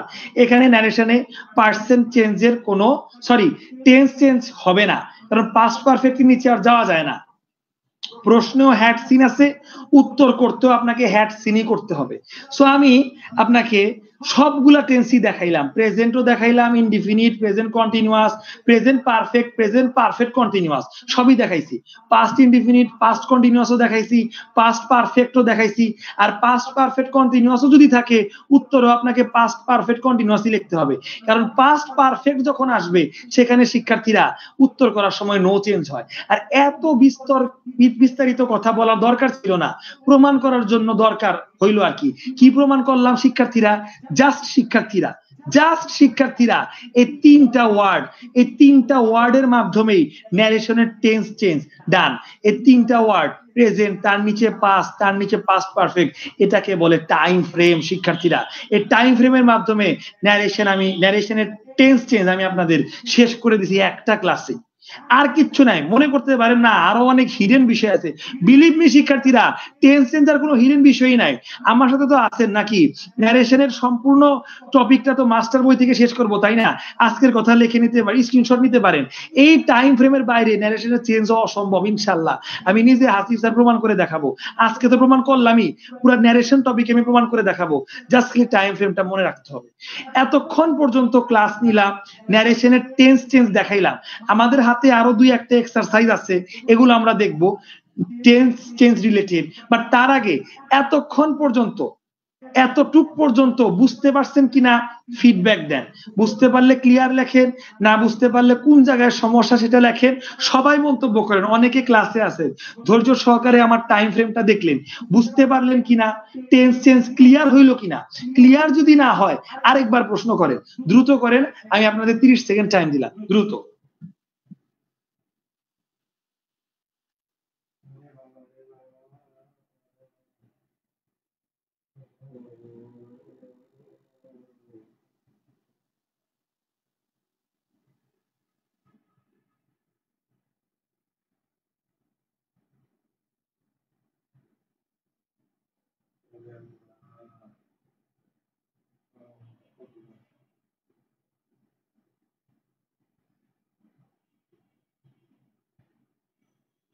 শিক্ষার্থীরা, আপনারা আজকে কারা মাস্টার ক্লাসে নতুন যুক্ত আছেন একটু কমেন্টে জানাবেন। কারা প্রথম ক্লাস করতেছেন, যারা ক্লাসে আছেন ন্যারেশনের টেন্স চেঞ্জটা টাইম ফ্রেমে এইভাবে টাইম ফ্রেম আকারে তো কোনো টিচারের বিষয় আমি জানি না, বলতে পারবো না। তবে কোনো বইয়ে তো অবশ্যই এইভাবে নাই। প্রত্যেকটা বইতেই ফর্মালিটি মেনটেন করে 8টা 12টা বক্স দেওয়া আছে, যেহেতু 12 রকমের টেন্স আছে। সো আমি জিনিসটা জাস্ট খালি 3টা ফ্রেমের ভিতরে নিয়ে আসছি। শিক্ষার্থীরা কে কতটুকু বুঝছেন অবশ্যই আমার প্রেজেন্টেশনটা, আমার টেকনিক্স গুলা একটু আপনারা মন্তব্য না করলে আমি আসলেই ডিমোটিভেট হই, কষ্ট পাই। নেগেটিভ মন্তব্য করলে কষ্ট পাই না, মন্তব্য না করলে কষ্ট পাই। নেগেটিভ মন্তব্য করলে আমি শিখবো যে না আমার এখানে ভুল হচ্ছে, সো আমি সেখানে ই করব। এটা তো আপনাকে বুঝতে হবে, আমি তো অলিয়া না যে আমার যে কোনো জায়গায় ভুল হইতে পারবেন এরকম তো না। অবশ্যই আমি মানুষ, আমার দ্বারা ভুল হতেই পারবে, স্বাভাবিক বিষয়, তাই না শিক্ষার্থীরা? সো আপনাদের নেগেটিভ মন্তব্য থাকলে চুপ থাকবেন না, অবশ্যই কমেন্ট করে জানাবেন। এটা আমি আপনাদেরকে অনুরোধ করছি। পজিটিভ মন্তব্য থাকলেও জানাবেন ইনশাআল্লাহ। তো শিক্ষার্থীরা, আপনাদের কমেন্টস গুলো একটু পড়ে আমি এখন সামনে আগাবো। আমাদের আরো কিছু কাজ আছে, ভালোই কাজ আছে। ঠিক আছে, আচ্ছা চুমকি আপু, আসলে অনেকদিন পর আমিও চুমকি আপুকে দেখছি এবং উনিও লাইভ ক্লাসে যুক্ত আছেন। আচ্ছা, রেকর্ড ক্লাসে শুধু উনি করতে পারেন জানাইছে। উনি প্রথম দিকে প্রচুর লাইভ ক্লাসে থাকতো, কিন্তু কর্মব্যস্তময় জীবন, স্বাভাবিক বিষয়, লাইভ ক্লাসে টাইম অনুযায়ী যুক্ত থাকা হয় না। আমার কথাই চিন্তা করেন, আমি অনেক ট্রাই করি যে যে টাইমটা দিছি ওই টাইমে ক্লাস নিতে, কিন্তু আজ পর্যন্ত হয়তো বা কোনোদিন পারছি কিনা। 8টায় দিলে 8:30, 6টায় দিলে 8টা, এইভাবে টাইম চেঞ্জ হয়। আসলে দুঃখিত, আসলে আমরা সবাই ব্যস্ত, এই হচ্ছে কি বিষয়। আপনারা তো ভাই চাইলেই মানে ই করতে পারেন, রেকর্ড ক্লাস করে নিমুনি একটা করতে পারেন, কিন্তু আমার পক্ষে তো সম্ভব হয় না। আমার পক্ষে তো ক্লাস উপস্থিত হইতেই হয়। তো যার কারণে এরকম একটা আধা ঘন্টা 1 ঘন্টা হেরফের হয়ে যায়। একটু আমার বিষয়টা সবাই কনসিডার করবেন। বেসিক ভিউ আসলে নাইম স্যার হচ্ছে গিয়ে মানে কথা কাজের সাথে মানে বই বের করার কথা কাজের সাথে নাইম স্যারের আসলে মিল নাই। এটা একটা নাইম স্যারের খুব একটা সুন্দর মানে একটা মজার একটা অভ্যাস আর কি। সাদিয়া আপুকে বলতেছে, উনি জিজ্ঞেস করছে বেসিক ভিউ কবে বের হবে, বাট উনি বারবার বলতেছে এই মাসেই বের হবে। এই মাস বলতে অক্টোবরের কথা বলছিল, এখনো বের হয় নাই। সর্বোচ্চ দেরি হইলেও সাদিয়া আপু 2024 সাল থাকতেই বের হবে। ওটা বের হলে আমিও কিনবো, আপনারাও কিনে ফেলেন যারা জিকে কোর্স করবেন। আচ্ছা, আলহামদুলিল্লাহ চুমকি আপুর অনেক বেশি ভালো লাগে ইংরেজি ক্লাস, আলহামদুলিল্লাহ। টপ টু বটম, হ্যাঁ আশিক ভাই ঠিক ধরছেন, টাইম ফ্রেমের নাইটার হচ্ছে টপ টু বটম। কমেন্টস পড়ছি আশিক ভাই। আচ্ছা, নাইম ভাই যুক্ত আছে, আবু নাইম, ইনি আমাদের অ্যাডমিশন স্টুডেন্ট, আলহামদুলিল্লাহ। উনি মাস্টার ক্লাসে যুক্ত আছে, আলহামদুলিল্লাহ। তো এরপরে আফরিন আপু জানাইছে ওনার ভালো লাগছে, ফাইরুজ আপু, লামিয়া আপু, রোদেলা আপু, বাবলি আপু সবাই জানাইছে ওনাদের ক্লিয়ার। তুলি আপু, চুমকি আপু, নীলা আপু সবাই জানাইছে ক্লিয়ার। স্নিগ্ধ আপু লেখছে আলহামদুলিল্লাহ ক্লিয়ার, আলহামদুলিল্লাহ। শম্পা আপু ক্লিয়ার। বাবলি আপু জানাইছে অনেক সুন্দর হয়েছে, মাশাআল্লাহ। সুমা আপুর অনেক ভালো লাগছে, আলহামদুলিল্লাহ। উনি জানাইছে এইভাবে আগে শিখে নেয়, আসলে শিখার কথাও না, আলহামদুলিল্লাহ। আজকে ফার্স্ট লাবণী আপু যুক্ত আছে, তো যেহেতু ন্যারেশনের প্রথম ক্লাস লাবণী আপু, শেষ পর্যন্ত একটু দেখবেন, হ্যাঁ। আচ্ছা, প্রিয়াঙ্কা আপু ক্লিয়ার। আচ্ছা, নীলা আপু আমার রেকর্ড ক্লাস গুলা করছে, ফার্স্ট লাইভ ক্লাসে অ্যাটেন্ড করলো না। আচ্ছা, লাইভ ক্লাসে অ্যাটেন্ড করে আপনার নাম পড়া হচ্ছে, কিরকম লাগতেছে, অনুভূতি কি জানাবেন? ঠিক আছে। আচ্ছা, রোদেলা আপু জানাইছে কর্মব্যস্তের জন্য করতে পারে না, তবে রেকর্ড ক্লাস করে, আলহামদুলিল্লাহ। এবং রোদেলা আপু কিন্তু আমাদের 3টা কোর্সের সাথে যুক্ত আছে। যারা নতুন যুক্ত হচ্ছেন, অনেকে হয়তো জানেন না, আমাদের এই পেজ থেকে, হাজিব স্যার এই পেজ থেকে, আমি একজনই টিচার এবং আমি এক টিচার 3টা কোর্স পড়াই। ইংরেজি পড়াই এবং ম্যাথ পড়াই এবং জিকে পড়াই। আমি মেইনলি ইংরেজি টিচার, ঠিক আছে। এই ম্যাথ এবং জিকে গুলো আমার সাবজেক্টিভ বা মেজর কোনো সাবজেক্ট না। সো যখন আমি ম্যাথ এবং জিকে পড়ানোর কথা বলি যে আমি এগুলো পড়াইতে পারবো, সমস্যা নেই। আমাকে অ্যাডমিনরাই মানে ই করছে, স্যার, অ্যাডমিনরা আমাকে বলে, ডাইরেক্ট বলতে পারেন, এভাবে বলে যে স্যার, এক টিচারই ম্যাথ ইংলিশ আবার জিকেও পড়ায়, কিরকম কিরকম জানি লাগে স্যার। আমি বলছি সমস্যা নেই, আল্লাহ ভরসা, তুমি আগে যাও। তো আলহামদুলিল্লাহ আপনাদের ভালোবাসা এবং সাপোর্টে মানে অ্যাডমিনরা বুঝতে পারছে যে ইটস পসিবল। সো ধন্যবাদ, সবাই ভাবে পাশে থাকবেন। আর যারা অন্যান্য কোর্সে যুক্ত হতে চান একটু কমেন্টে জানাবেন। ঠিক আছে, আর কথা না বাড়াই, একটু রেস্ট নিলাম আর কি ভাই। একটা না পড়াইতে গিয়েও তো আসলে অনেক হেকটিক পোহাইতে হয়, ওর জন্যই রেস্ট নিলাম, কিছু মনে করেন না। শিক্ষার্থীরা এবার দেখেন, কেস অফ প্রোনাউন, পার্সন সেন্সের বিষয় কিন্তু চলে আসছে। আজকে এই জিনিসটা পড়াবো, কিন্তু এই জিনিসটা দিয়ে কিভাবে শিক্ষার্থীরা পার্সন চেঞ্জ করা যায় এই জিনিসটা কালকে দেখাবো। খুবই ইন্টারেস্টিং পড়া, ন্যারেশন কিন্তু আমি বারবার বলতেছি, ঠিক আছে। সো আমার সাথে থাকবেন, ধৈর্য ধরে থাকবেন। শিক্ষার্থীরা টেন্সের এক্সারসাইজ কিন্তু শেষ হয় নাই, আর একটু করতে হবে। শিক্ষার্থীরা ন্যারেশনে যদি থাকে আই অ্যাম এ ডক্টর, প্রেজেন্টের নিচে পাস্ট, উত্তর লিখবেন I was a doctor, fine. এবার শিক্ষার্থীরা ন্যারেশনে যদি থাকে আই ওয়াজ এ ডক্টর মানে পাস্ট থাকে, তখন এটা ভাঙ্গাইয়া উত্তর কি লিখবেন একটু সবাই লেখেন দ্রুত। এখন একটু কাজ করেন, এইটা আর এইটা, এই দুইটা কোশ্চেন হচ্ছে খুবই গুরুত্বপূর্ণ দুইটা কোশ্চেন। এই দুইটা কোশ্চেন পারলে বুঝবে টেন্স শেষ। টেন্স নিয়ে আর জীবনে টেনশন করা লাগবে না। দুইটা question, I was a doctor, এটা ক্লাস 2 স্ট্যান্ডার্ডের একটা লাইন, ক্লাস 2 স্ট্যান্ডার্ডের একটা line, I was a doctor. এটা ন্যারেশনে আছে, এটা ভাঙ্গায় লেখে তো দেখি, সম্পূর্ণ লাইনটা লেখে। পাস্ট থাকলে পাস্ট পারফেক্ট হবে, সম্পূর্ণ লাইনটা লেখেন শিক্ষার্থীরা। আর এটা আগে লেখেন আই ওয়াজ এ ডক্টর। এবং আমি এটাও দেখাই দিচ্ছি, ন্যারেশনে যদি শিক্ষার্থীরা থাকে আই হ্যাভ এ পেন, প্রেজেন্টে আছে, তাহলে পাস্ট করলে প্রেজেন্টের নিচে পাস্ট, তখন হবে কি আই হ্যাড এ পেন। এখন শিক্ষার্থীরা ন্যারেশনের প্রশ্নেই দেওয়া আছে I had a pen, I had a pen. এখন প্রশ্নে পাস্ট থাকলে উত্তর তো করবেন past perfect. So I had a pen এই লাইনটার পাস্ট পারফেক্ট লেখেন, এবং আই ওয়াজ এ ডক্টর এই লাইনটার পাস্ট পারফেক্ট লেখেন, দ্রুত লেখেন। যারা লিখতে পারবেন এই দুইটা লাইনের পাস্ট পারফেক্ট, তারা বুঝবেন টেন্সে একদম সুপার বস, প্রো লেভেলের হয়ে গেছে। যারা লিখতে পারবেন আই ওয়াজ এ ডক্টরের পাস্ট পারফেক্ট, পাস্টে যেহেতু আছে নিচে নামবে past perfect. I had a pen এইটার পাস্ট পারফেক্ট, হ্যাড যেহেতু পাস্টে আছে তার মানে এটার পাস্ট পারফেক্ট হবে।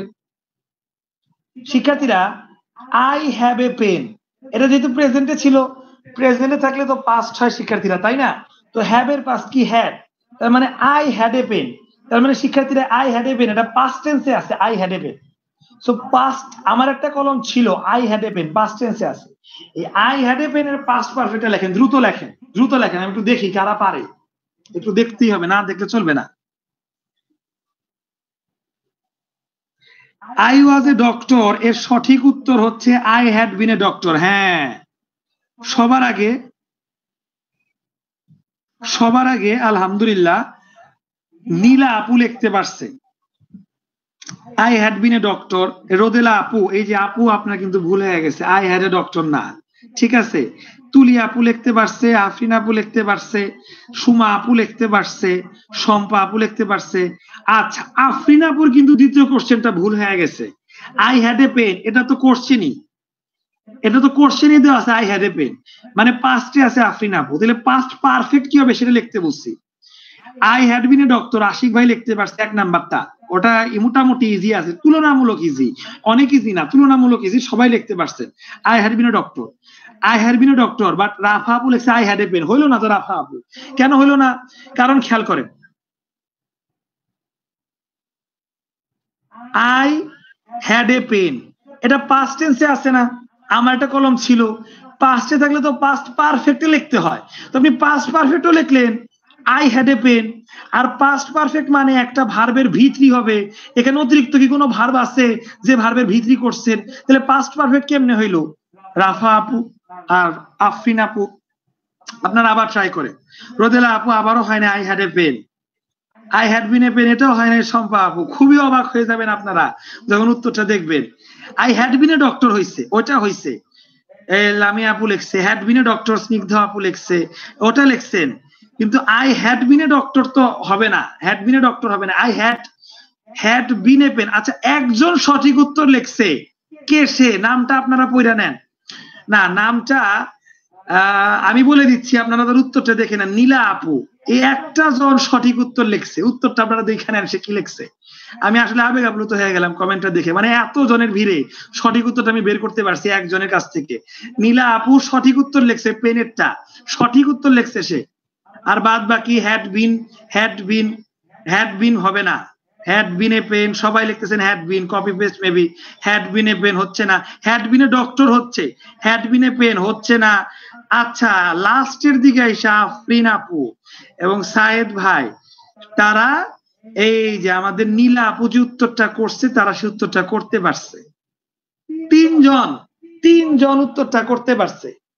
আই হ্যাড এ পেন, এটা সঠিক উত্তর, তিনজন করতে পারছে। আপনারা দেখে নেন তারা কি উত্তর করছে। শিক্ষার্থীরা ফ্রেশ কাগজে যায়, খুবই ইন্টারেস্টিং পড়া। ইন্টারেস্টিং হইতে আপনাদের না পড়াইলে ভাল লাগবে না, বুঝবেনও না, আর সব থেকে বড় কথা 2 দিন পর ভুলে যাবেন। ভালো করেই পড়াই, খেয়াল করেন শিক্ষার্থীরা। আই ওয়াজ এ ডক্টর প্রথম সেন্টেন্সে আসি। শিক্ষার্থীরা সারা জীবন মাথায় রাখবেন, যদি পাস্ট থাকে কাজ করতে হবে। দেখেন আমি ডান পাশে কি লিখি, কাজ হচ্ছে 2টা। বাধ্যতামূলক হ্যাড বসাবেন, এটা সূত্রের হ্যাড। আর এরপরে যে ভার্ব থাকবে, ভি মানে ভার্ব, তার পাস্ট পার্টিসিপল করতে হবে। তাহলে শিক্ষার্থীরা এটা হচ্ছে 1 নাম্বার কাজ, এটা হচ্ছে 2 নাম্বার কাজ। এতটুকু বুঝতে কোনো সমস্যা আছে? নাই। তাহলে শিক্ষার্থীরা সমস্যা না থাকলে, ওয়াজ যেহেতু পাস্টে আছে তাহলে পাস্ট পারফেক্ট করতে হবে। পাস্ট পারফেক্টের কাজ যেহেতু 2টা, বাধ্যতামূলক একটা সূত্রের হ্যাড লিখতে হবে। এই হ্যাডটা প্রথম যে কাজ, এই হ্যাডটা বাধ্যতামূলক লেখা, এই হ্যাডটা কিন্তু সূত্রের, এই হ্যাডটা কিন্তু প্রশ্নের না, বাধ্যতামূলক একটা হ্যাড লিখলাম। এরপরে ভার্বের ভিত্তি আমি একটু আগেই পড়াইছিলাম শিক্ষার্থীরা, ওয়াজ বা ওয়ার, এদের ভিত্তি হচ্ছে বিন। ওয়াজও লেখা থাকতে পারতো, ওয়ারও লেখা থাকতে পারতো, এদের ভিত্তি হচ্ছে বিন। তাই শিক্ষার্থীরা উত্তর হচ্ছে হ্যাড বিন। এই উত্তরটা আশা করি সবাই বুঝছে। পাস্ট পারফেক্টের কারণে বাধ্যতামূলক হ্যাড বসাইলাম, এবং ওয়াজ বা ওয়ার যাই থাকুক তার ভিত্তি হচ্ছে বিন। তাই শিক্ষার্থীরা হ্যাড বিন, এইটা আশা করি এখন সবাই বুঝতে পারছেন। এইখান থেকে শিক্ষার্থীরা একটা মুখস্থ লাইন শিখে নেন। মুখস্থ লাইন লিখে দিচ্ছি, এখন 1 নাম্বারে আছে, 2 নাম্বারে যাই নাই। মুখস্থ লাইনটা লিখে নেন শিক্ষার্থীরা। প্রশ্নে নোট খাতে লিখে নিয়ে, প্রশ্নে যদি ওয়াজ অথবা ওয়ার থাকে তাহলে ডিরেক্ট, মানে একদম ডিরেক্ট না লিখে আবার ভাববেন যে ডিরেক্ট লিখতে হইব, তাহলে সরাসরি ওয়াজ বা ওয়ার যেটাই থাকুক এর বদলে হ্যাড বিন বসায় দিবেন, এনে কোনো কথা নাই। এখন আপনাকে মুখস্থ করাইলাম, কিন্তু এই মুখস্থটা সব টিচার বা ম্যাক্সিমাম লোকজন শুরুতে করায়। উলাবান ওয়াজ আর থাকলে কি বসবো? Had been. ওয়াজ আর থাকলে নারেশনে কি বসে? Had been. আমি আপনাকে এইভাবে মুখস্থ করাই নাই ভাই, এটা বললেন না। আমি দেখাইলাম আপনাকে সিস্টেমটা। পাস্টে থাকলে পাস্ট পারফেক্ট করতে হয়। পাস্ট পারফেক্ট মানে সূত্রের একটা হ্যাড বসবে, এরপরে ওয়াজ বা ওয়ারের ভিতরি বিন। এখন যেহেতু এটা আপনি জেনেই গেলেন, সে এখন এটা মুখস্থ করতে পারেন, কারণ এটা প্রচুর পরিমাণে পরীক্ষায় আসে। প্রচুর 2টা কোশ্চেন আপনাকে দিলাম না, 2টা কোশ্চেনের 2টাই প্রচুর পরীক্ষাতে আসে। সো এর জন্য ইজি হয়ে গেল। যদি ওয়াজ বা ওয়ার যদি শিক্ষার্থীরা পরীক্ষাতে থাকে, তখন শিক্ষার্থীরা হ্যাড বিন লিখতে হবে। ওয়াজ বা ওয়ার ছাড়া জীবনও আপনি হ্যাড বিন লিখতে পারবেন না ন্যারেশন, এটা আমার চ্যালেঞ্জ রইল। ওয়াজ বা ওয়ার নাই প্রশ্নে, অথচ উত্তর হয়েছে হ্যাড বিন, এটা অসম্ভব। বুঝাইতে পারছে শিক্ষার্থীরা? তার মানে ওয়াজ বয়ার থাকলে ন্যারেশনে শিক্ষার্থীরা হ্যাড বিন বসতেছে। 1 নাম্বার কোশ্চেন আমি সলভ করলাম। শিক্ষার্থীরা এবার 2 নাম্বার কোশ্চেনে যাব, যেটা নিয়ে আমাদের তো কাহিনী হইল। 2 নাম্বার কোশ্চেনে যাব।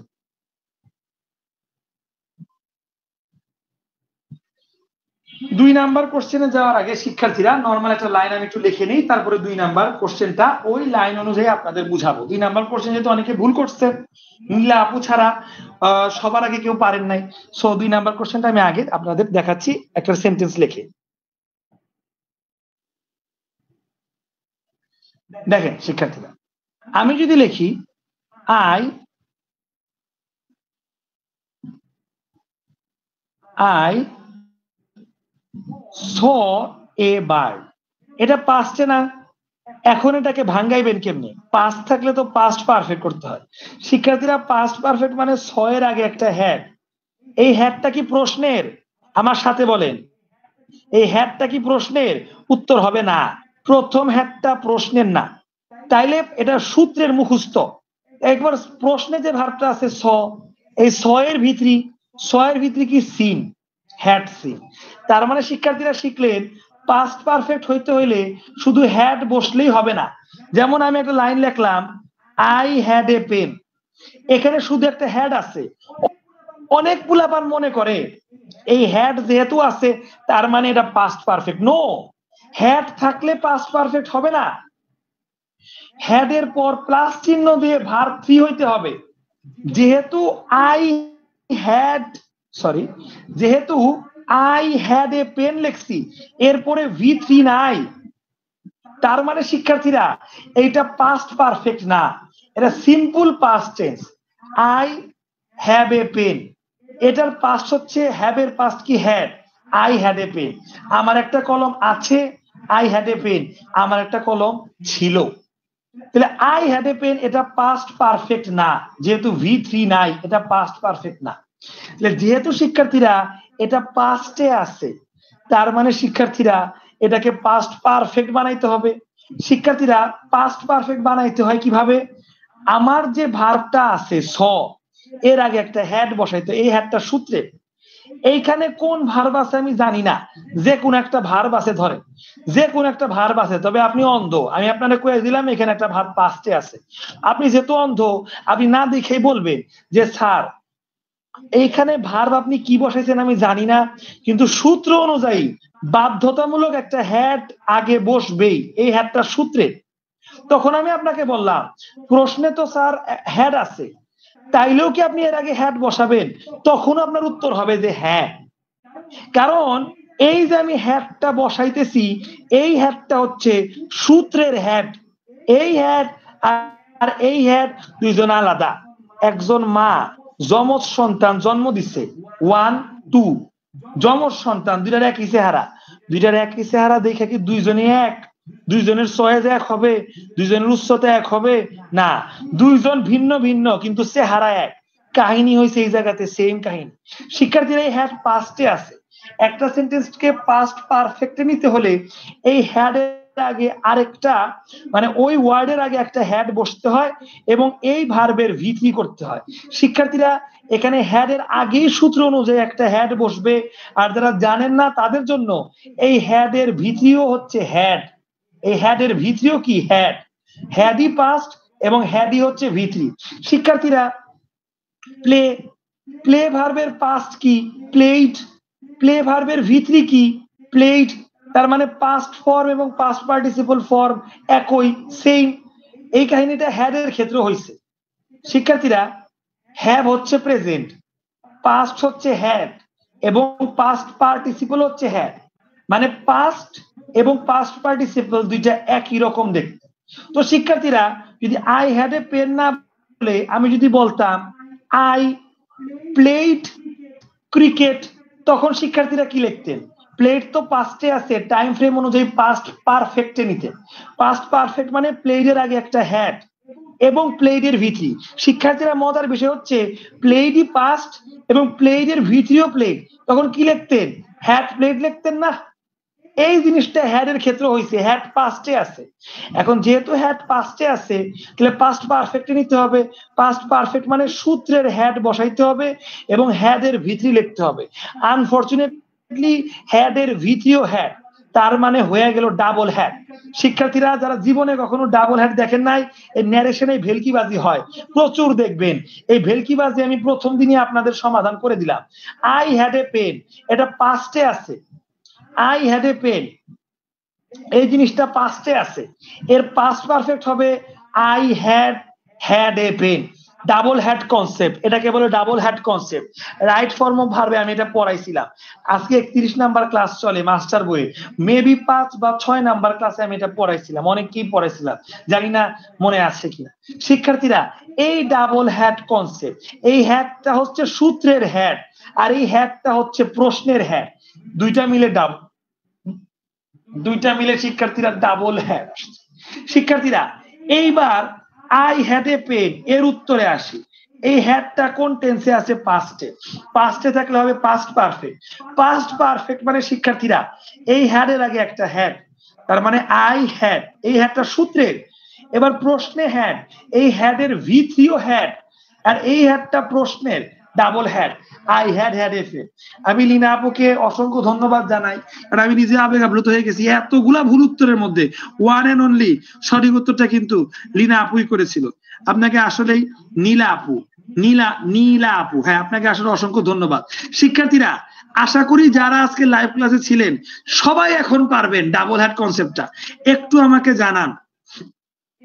আমাকে জানান ডাবল হ্যাড কনসেপ্টটা বুঝছেন কিনা। ক্লাস অলরেডি 1 ঘন্টা 6 মিনিট হয়ে গেছে। আপনারা তো জানেনই মাস্টার কোর্সটা 3 দিনের হয়, 2 দিন ক্লাস হয়, 1 দিন এক্সাম, টোটাল 3 দিন, ঠিক আছে। সো ক্লাস কিন্তু আজকে রবি এবং আরেকটা পাবেন, এরপরে এক্সাম পাবেন শুক্রবার দিন। সো একটু লং ক্লাস হতেই পারে, স্বাভাবিক বিষয়, কিচ্ছু করার নাই। একদম চুলচেরা বিশ্লেষণ যদি পাইতে চান সময় বেশি দিতেই হবে, কিচ্ছু করার নাই। শর্টকাটও বুঝাবো, আবার একদম কি বলে একদম বীর শ্রেষ্ঠ 1 নাম্বার টিচার হবো, এটা তো সম্ভব না। ডিটেলস বুঝাইতে গেলে সময় লাগবে, ধৈর্য সহকারে থাকবে। এবং ক্লাসটা বুঝতে পারছেন কিনা, ডাবল হ্যাড কনসেপ্টটা বুঝতে পারছেন কিনা, সবাই আওয়াজ দেন ভাই। আমার আওয়াজ তো গেছে, আপনারা কমেন্টের মাধ্যমে আওয়াজ দেন। বুঝতে পারছেন কিনা জানান, দ্রুত জানান। আমরা 30 সেকেন্ড আমার ভোকালটারে রেস্ট দেই, আপনারা জানান। এরপরে আর 10 মিনিটের ক্লাস হবে, আর মাত্র 10 মিনিট নিব, এর বেশি নিব না। সো জানান দ্রুত বুঝতে পারছেন কিনা।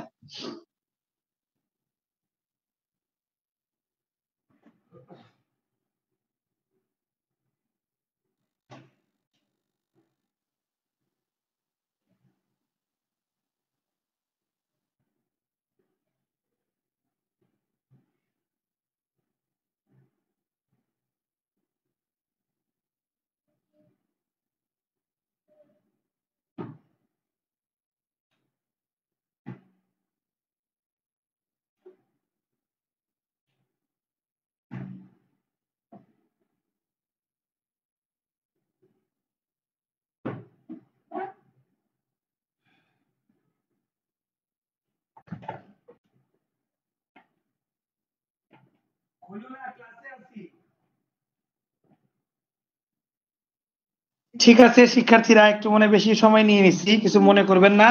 আর যেহেতু বলছি 10 মিনিট, ঠিক 15 বা 17-র মধ্যে ক্লাস শেষ হয়ে যাবে, টেনশন নিয়েন না। এখন 1 ঘন্টা 8 মিনিট চলতেছে লাইভ।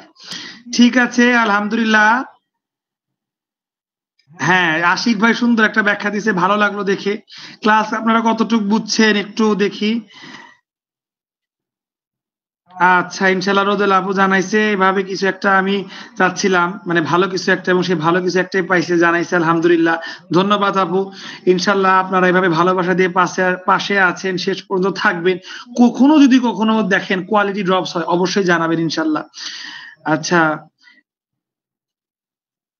ইনশাল্লাহ লামিয়া আপু জানাইছে যে আশা করি উপকৃত হতে পারবে, ইনশাল্লাহ পারবেন। এবার ডাবল হেডের কনসেপ্টটা দেখি কে কতটুকু পারছেন বুঝতে।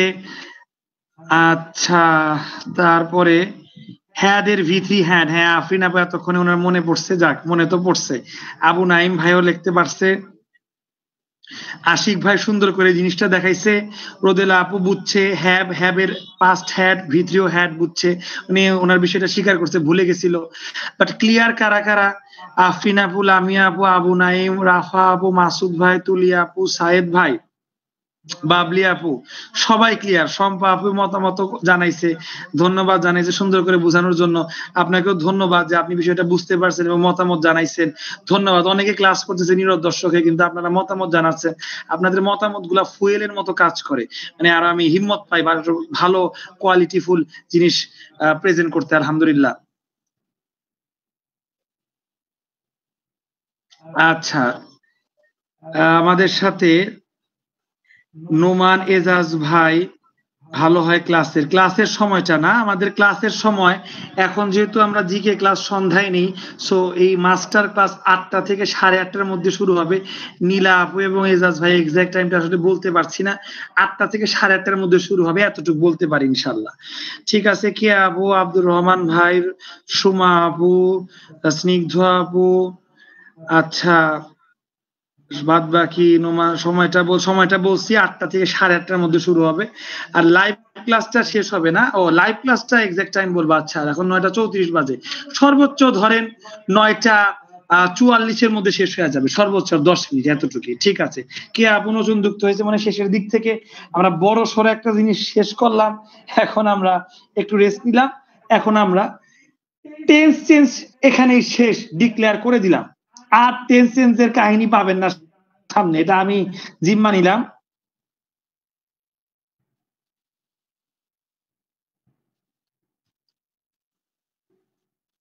এখানে টেন্স চেঞ্জের কাহিনী এক ক্লাসেই শেষ। পার্সন চেঞ্জের কাহিনীর জন্য আর একটু 10 মিনিট বা 8 মিনিট আমাদের থাকতে হবে। শিক্ষার্থীরা, আপনাদের একটু আগে আমি দেখাইছি, পার্সন চেঞ্জ করতে হলে আমাদের কেইজ অফ প্রোনাউনটা জানতে হয়। কেইজ অফ প্রোনাউন কি? কেইজ অফ প্রোনাউন কিছুই না, প্রোনাউনের একটা ছক, এই ছকটা আমাদের জানতে হবে। না এজাজ ভাই, ক্লাস রবি মঙ্গল শুক্র হয়, 3 দিন ক্লাস হয়, 3 দিনের মধ্যে 2 দিন আমরা লাইভ ক্লাস নেই, আর শুক্রবার আমরা এক্সাম ক্লাস নেই, 3 দিন টোটাল ক্লাস হয়। ঠিক আছে, এই হচ্ছে এজাজ ভাই। আর আপনি যদি ডিটেইলস জানতে চান পেজে একটু নক করবেন, হাসিব স্যার পেজে। সো এই প্রোনাউন কেস, এটা তো অবশ্যই আমরা আজকে পড়ে শেষ করতে পারবো না, সম্ভবই না শিক্ষার্থীরা। তো আমরা যে জিনিসটা করতে পারি, এই যে একটা আকাম হইলো, এই জিনিসটা দাঁড়ান, এই জিনিসটাকে ফিক্স করে নিই। ঠিক আছে,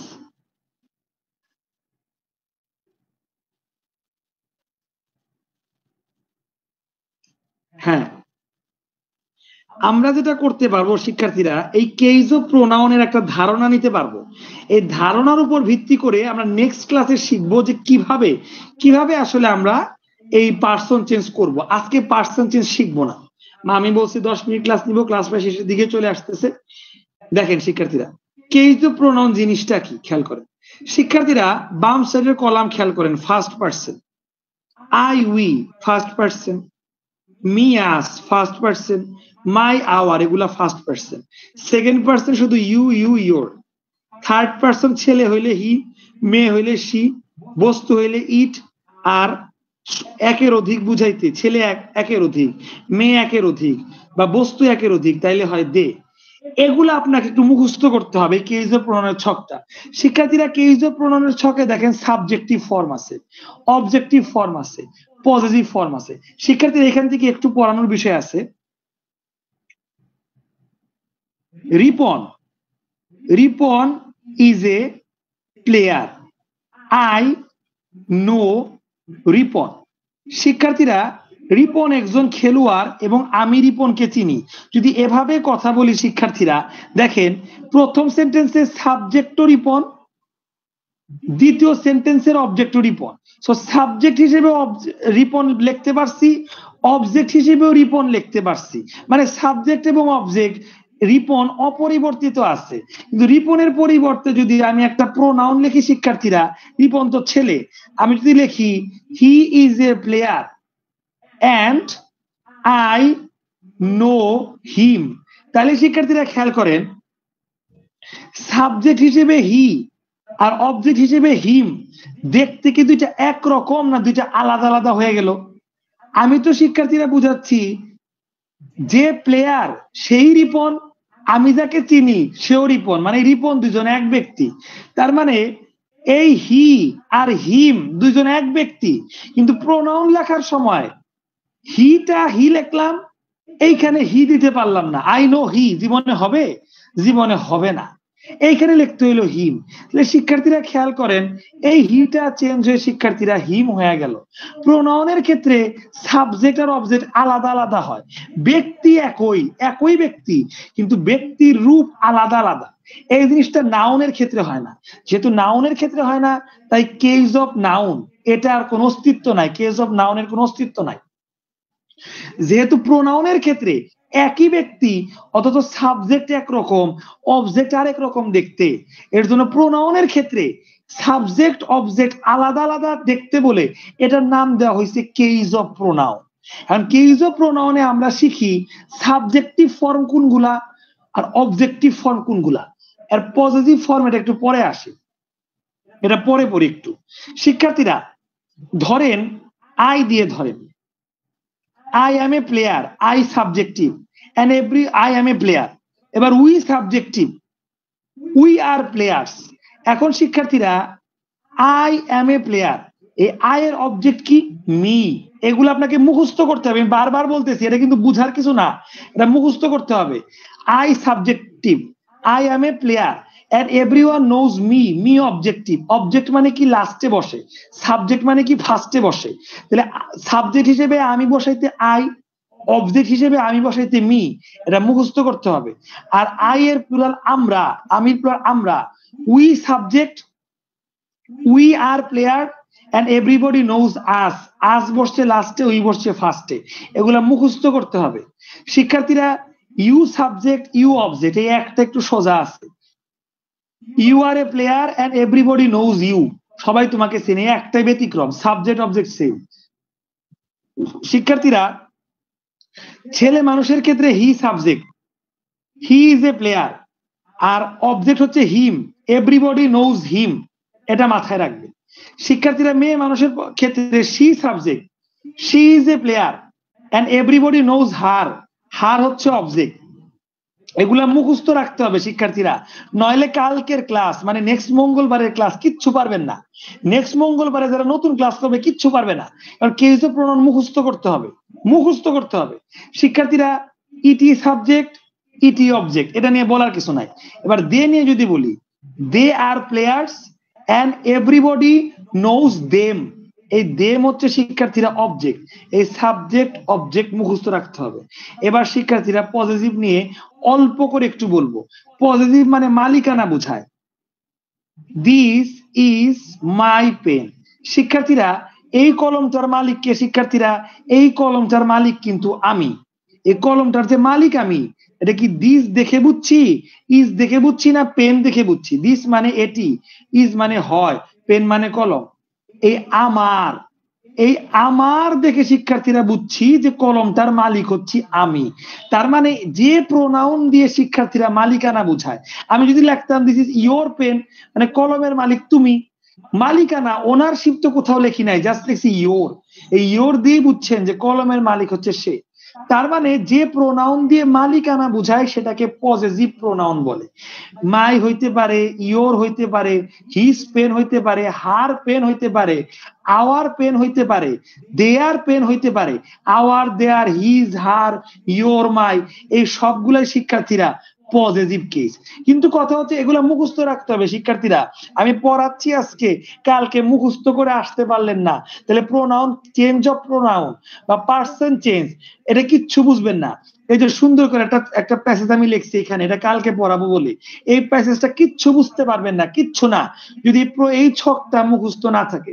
শিক্ষার্থীরা আই যদি সাবজেক্ট হয়, আই এর পজিটিভ হচ্ছে মাই। উই যদি সাবজেক্ট হয়, এর পজিটিভ হচ্ছে our, our pen, my pen. You যদি সাবজেক্ট হয়, এর পজিটিভ হচ্ছে ইয়োর, ইয়োর পেন, তোমার কলম। শিক্ষার্থীরা হি যদি সাবজেক্ট হয়, এর পজিটিভ হচ্ছে হিজ, হিজ পেন, তার কলম। সি যদি মহিলা, মহিলা যদি হয় তাহলে সি, সি যদি সাবজেক্ট হয় তার পজিটিভ হবে হার, মানে কি শিক্ষার্থীরা হার পেন, তার কলম। ইট যদি পজিটিভ হয়, সাবজেক্টিভ হয়, এর পজিটিভ হচ্ছে ইটস, ইটস ফুড বা ইটস কালার। আমি যদি বলি তোমার বাড়ির রং কি, তখন তুমি বলতে পারো যে ইটস কালার ইজ ব্লু, মানে এর রং হচ্ছে ব্লু। তখন হি হিজ কালার বলবেন, হার কালার বলবেন, না বস্তু দেখে ইটস কালার বলবেন? শিক্ষার্থীরা ইটস কালার বলবেন। So its colour is blue. আর দে যদি সাবজেক্ট হয়, দের পজিটিভ হচ্ছে শিক্ষার্থীরা their, their house, their pen. So এই ছকটা মুখস্থ করতে হবে। অলরেডি 1 ঘন্টা 20 মিনিট, আমি বলেছিলাম 1 ঘন্টা 17, 3 মিনিট কিন্তু চলে গেল। কিছু মনে করেন না, কারণ না বুঝিয়ে দিলে মুখস্থ করতে পারবেন না। আমি কালকে আপনাদের ধরবো আই এর পজিটিভ কি মাই, আবার জিজ্ঞেস করব ইউর এর সাবজেক্টিভ কি ইউ, আবার জিজ্ঞেস করব আস এর সাবজেক্টিভ কি উই, আবার জিজ্ঞেস করব হার কোন ফর্মে আছে, হার কিন্তু অবজেক্টিভে আছে, আবার জিজ্ঞেস করব হি এটা কোন ফর্মে আছে, সাবজেক্টিভে। তাহলে জিজ্ঞেস করব হি এর অবজেক্টিভ কি, তখন বলতে হবে হিম। আবার জিজ্ঞেস করতে পারি দেয়ার, দেয়ার এর অবজেক্টিভ কি, তখন বলতে হবে দেম। আবার জিজ্ঞেস করতে পারি হার, এই হার সাবজেক্টিভ কি, তখন বলতে হবে সি। এইভাবে উল্টা পাল্টা করে আমি আপনাদেরকে ধরবো। একদিন বন্ধ, এই বন্ধের ছকটা একদম মাথায় স্ক্রিনশট, এই দেখেন লিখে রাখছি, মাথায় এই ছকের একটা স্ক্রিনশট সেভ করে রাখতে হবে। একদম মুখস্থ বলতে হবে, মাথার স্ক্রিনশট থেকে দেখে দেখে বলতে পারতে হবে। না বলতে পারলে প্রোনাউন চেঞ্জ বা পার্সন চেঞ্জ করতে পারবেন না। আমার স্ক্রিনশট তোলা আছে আলহামদুলিল্লাহ, আপনাদেরও স্ক্রিনশটটা মাথায় তুলে রাখতে হবে, তাইলেই পারবেন, নইলে পারবেন না। এই যে ঠাকুরমার ঝুলির গল্প শেষ হয়েছে, আমার পড়ানো আজকের দিনের মতো শেষ, জিকে ইংলিশ শেষ আজকের দিনে, এখন আমি মুক্ত। শিক্ষার্থীরা চলে যাওয়ার আগে 1.5 ঘন্টা লাগলো না, 1 ঘন্টা 20 মিনিট লাইভে শেষ করে দিছি। কে কতটুকু বুঝছেন, কার কতটুকু ভালো লাগলো, কে এইসব প্রোনাউন কিরকম বুঝছেন, লাস্ট একবার ফিডব্যাক দিয়ে যাবেন, এটাই কামনা।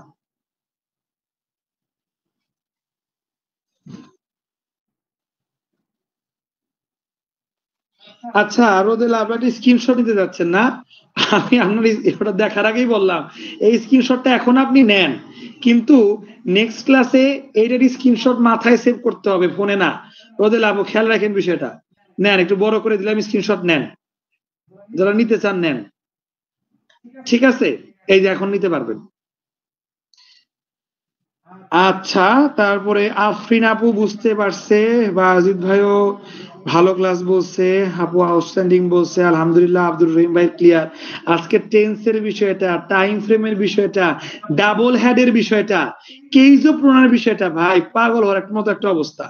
এগুলা নিজে বুঝা অনেক ইজি, কিন্তু আরেকজনকে বুঝানো ভাই এটা খুবই চ্যালেঞ্জিং বিষয়। কিন্তু সবকিছু ভাই খুবই নরমাল, মানে ভালো লাগা জায়গা যখন আপনারা এরকম কমেন্টে জানান যে স্যার বুঝতে পারতেছি, মানে মনে হয় সারাদিনের কষ্ট সার্থক। আলহামদুলিল্লাহ, ধন্যবাদ শিক্ষার্থীরা। আপনারা শুধু আমার শিক্ষার্থীরা, আমার কি বলবো, আমার ফ্রেন্ডস, আমার ভাই বেড়াদের, আমার সবই আমাকে ইন্সপিরেশন দেন। আপনারা, আপনাদের জন্যই আমি প্রেজেন্টেশন এত সুন্দর করে করার ট্রাই করি, এভাবে লেকচার দেওয়ার ট্রাই করি, এবং আল্লাহ পাক আমাকে তৌফিক দেয়। ধন্যবাদ সবাইকে আপনাদের। আচ্ছা, তুলি আপুরও সম্পূর্ণ ক্লাসটা ভালো লাগছে।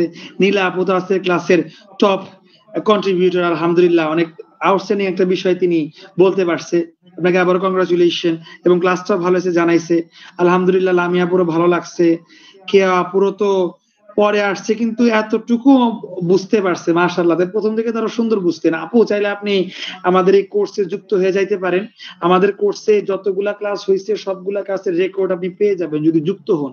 আর আরো যেন অবাক হবেন, এই মাস্টার কোর্সটা কিন্তু সম্পূর্ণ ফ্রি, ফ্রি কোর্স, হ্যাঁ সম্পূর্ণ ফ্রি, আপনাদের ভালোবাসাই আনা। সো কোর্সে যুক্ত হইতে চাইলে কমেন্টে না, এই হাসিব স্যার পেজে ইনবক্সে নক দিবেন। এদিকে স্নিগ্ধ আপু আলহামদুলিল্লাহ জানাইছে, এজাজ ভাইয়ের অনেক ভালো লাগছে আলহামদুলিল্লাহ, শম্পা আপুর তো রেগুলার স্টুডেন্ট, ওনারও ভালো লাগছে। আচ্ছা, সাইদ ভাইয়েরও ভালো লাগছে আলহামদুলিল্লাহ, মাশাআল্লাহ।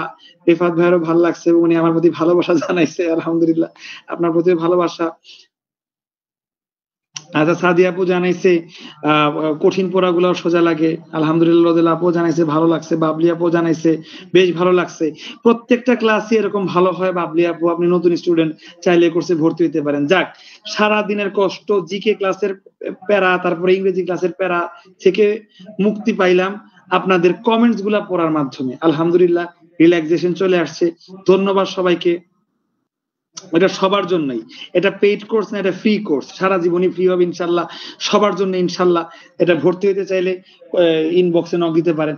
ভালো থাকবেন সবাই, এবার সুন্দর মন নিয়ে আরামসে এটা রাতে ঘুম হবে আপনাদের এত ভালো ভালো কমেন্টস দেখে। ধন্যবাদ সবাইকে, ভালো থাকবেন, আল্লাহ হাফেজ, আসসালামু আলাইকুম। যারা ভর্তি হতে চান পেজে নক দিবেন। ধন্যবাদ।